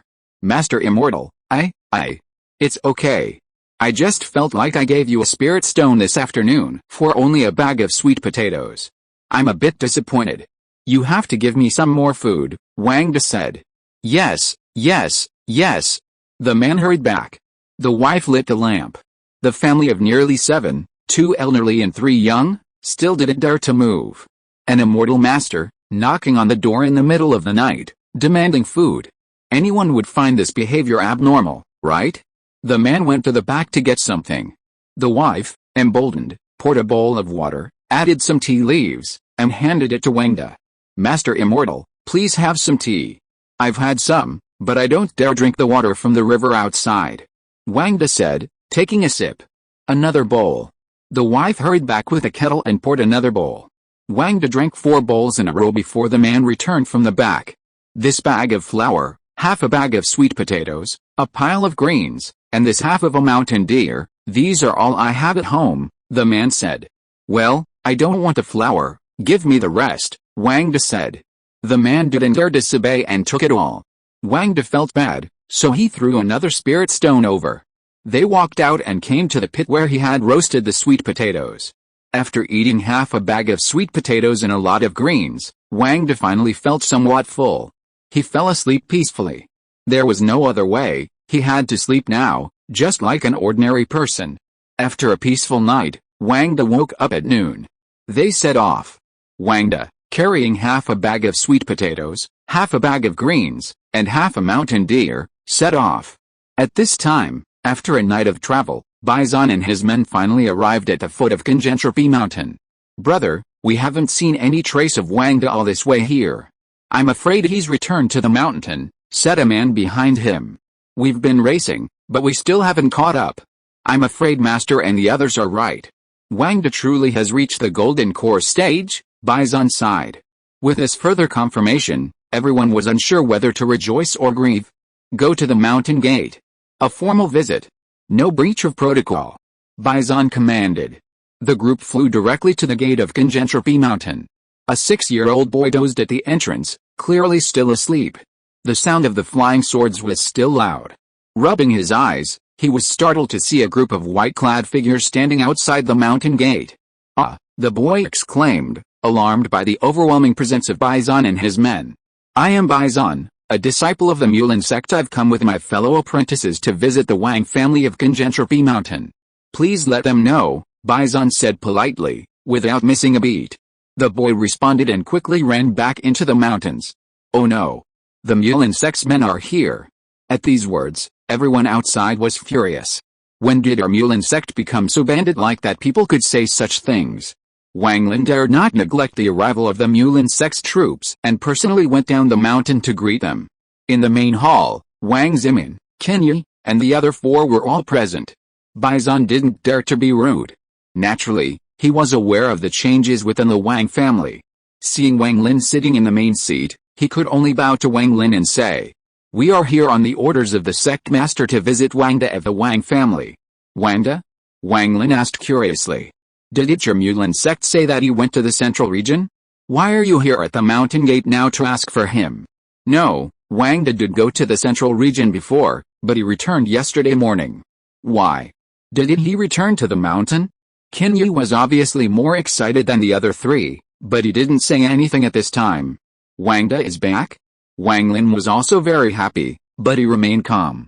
He certainly hasn't returned to the mountain. With his cultivation level, it would probably take him a day or two to get back from the western border. No, he's already reached the Golden Core realm. We've been chasing him all the way from the border, so he must have returned. Our Mulan sect has always maintained a peaceful relationship, and we harbor no ill intentions this time. Please, Wangda, come out and see us, Bison continued. Golden Core? The four of them asked simultaneously. Seeing their reactions, Bison had a rough idea in mind. Wangda truly hadn't returned to the mountain. So where had he gone? Bison didn't know, and he didn't say much.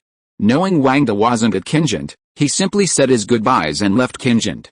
Outside, Bison, receiving Bizio's transmission, also deployed his forces. He left 5 disciples to guard Qingjant, to report back immediately if they had any news on Wangda. The remaining few went directly to the neighboring Liu family to investigate. At Mulan sect headquarters, more disciples outside received orders to go to the Zhao and Sun families to investigate. Wangda had been traveling all day, and hadn't even left the territory of the Mishan sect. I hadn't known this distance before, flying a sword. Now, even with my formidable physique, I was still making slow progress.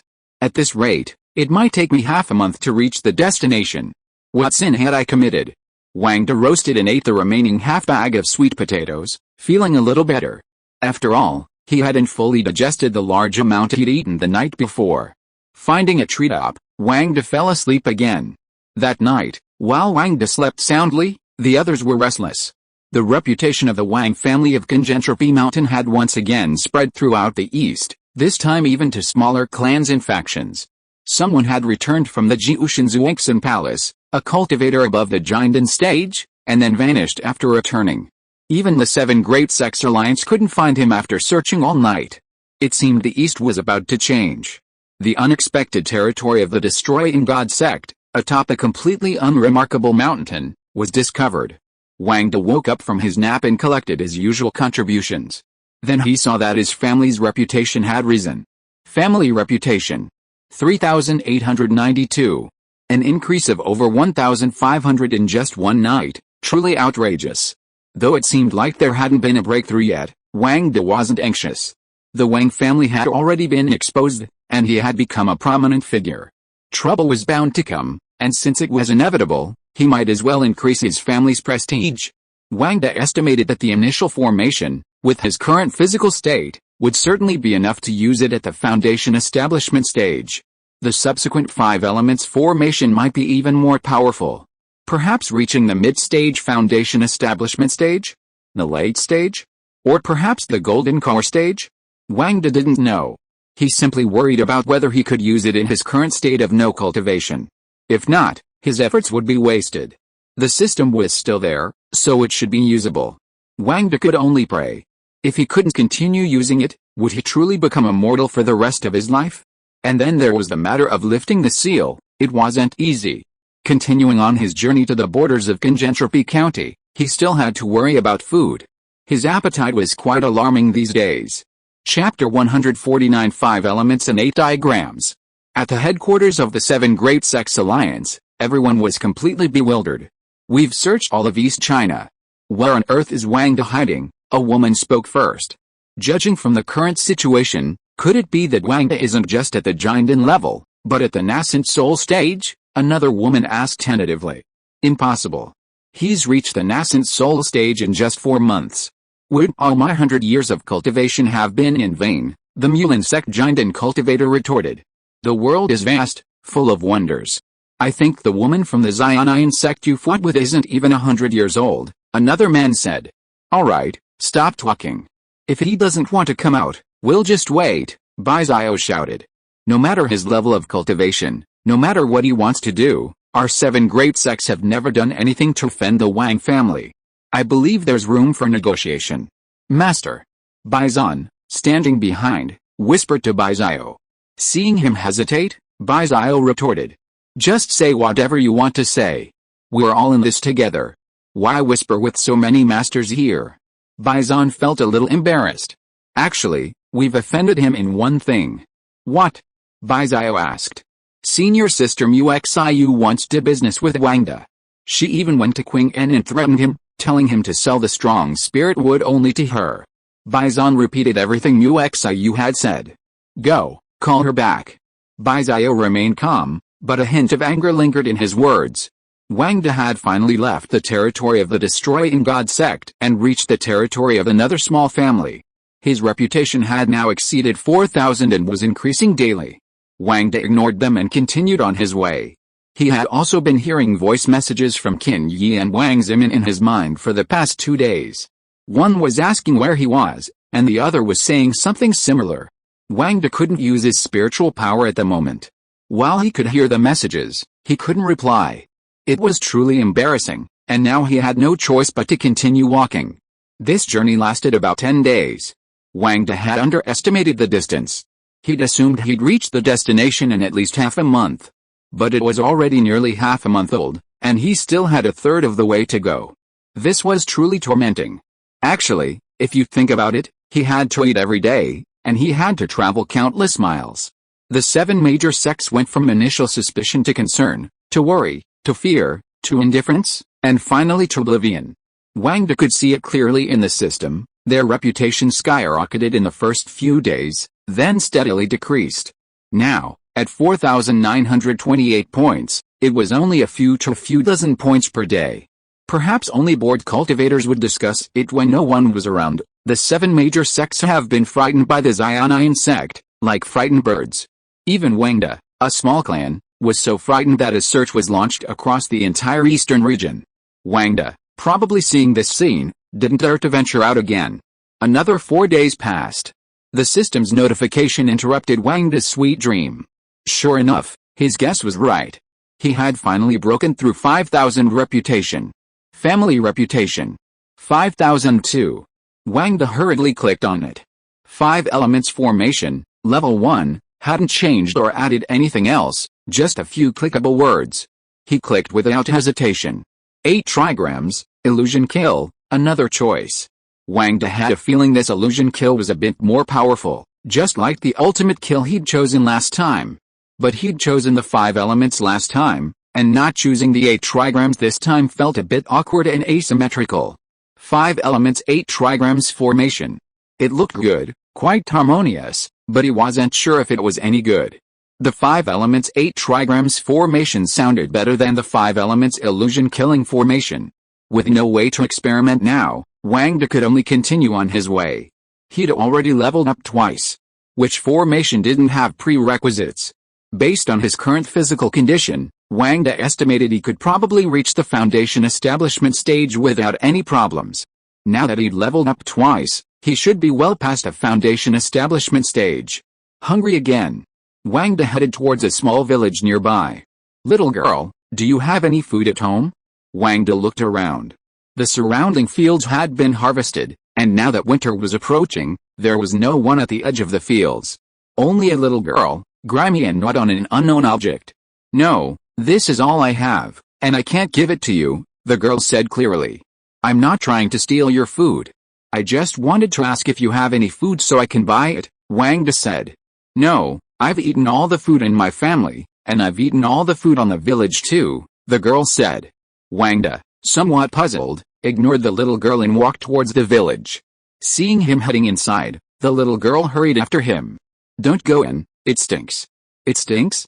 Wang's confusion only deepened. He had already reached the outskirts of the village. The stench, the strong, rancid smell, overpowered his nostrils. Wang leaped onto a large tree at the entrance of the village. Looking down, the village was littered with corpses. The blood had already turned black, staining the houses and trees.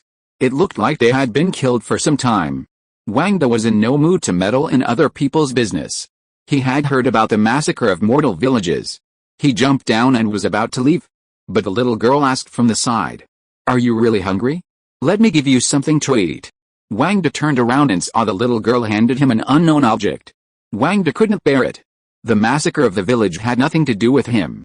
But based on this little girl's words, he might really have to intervene. Meeting her was fate. Wang Da took the unknown object.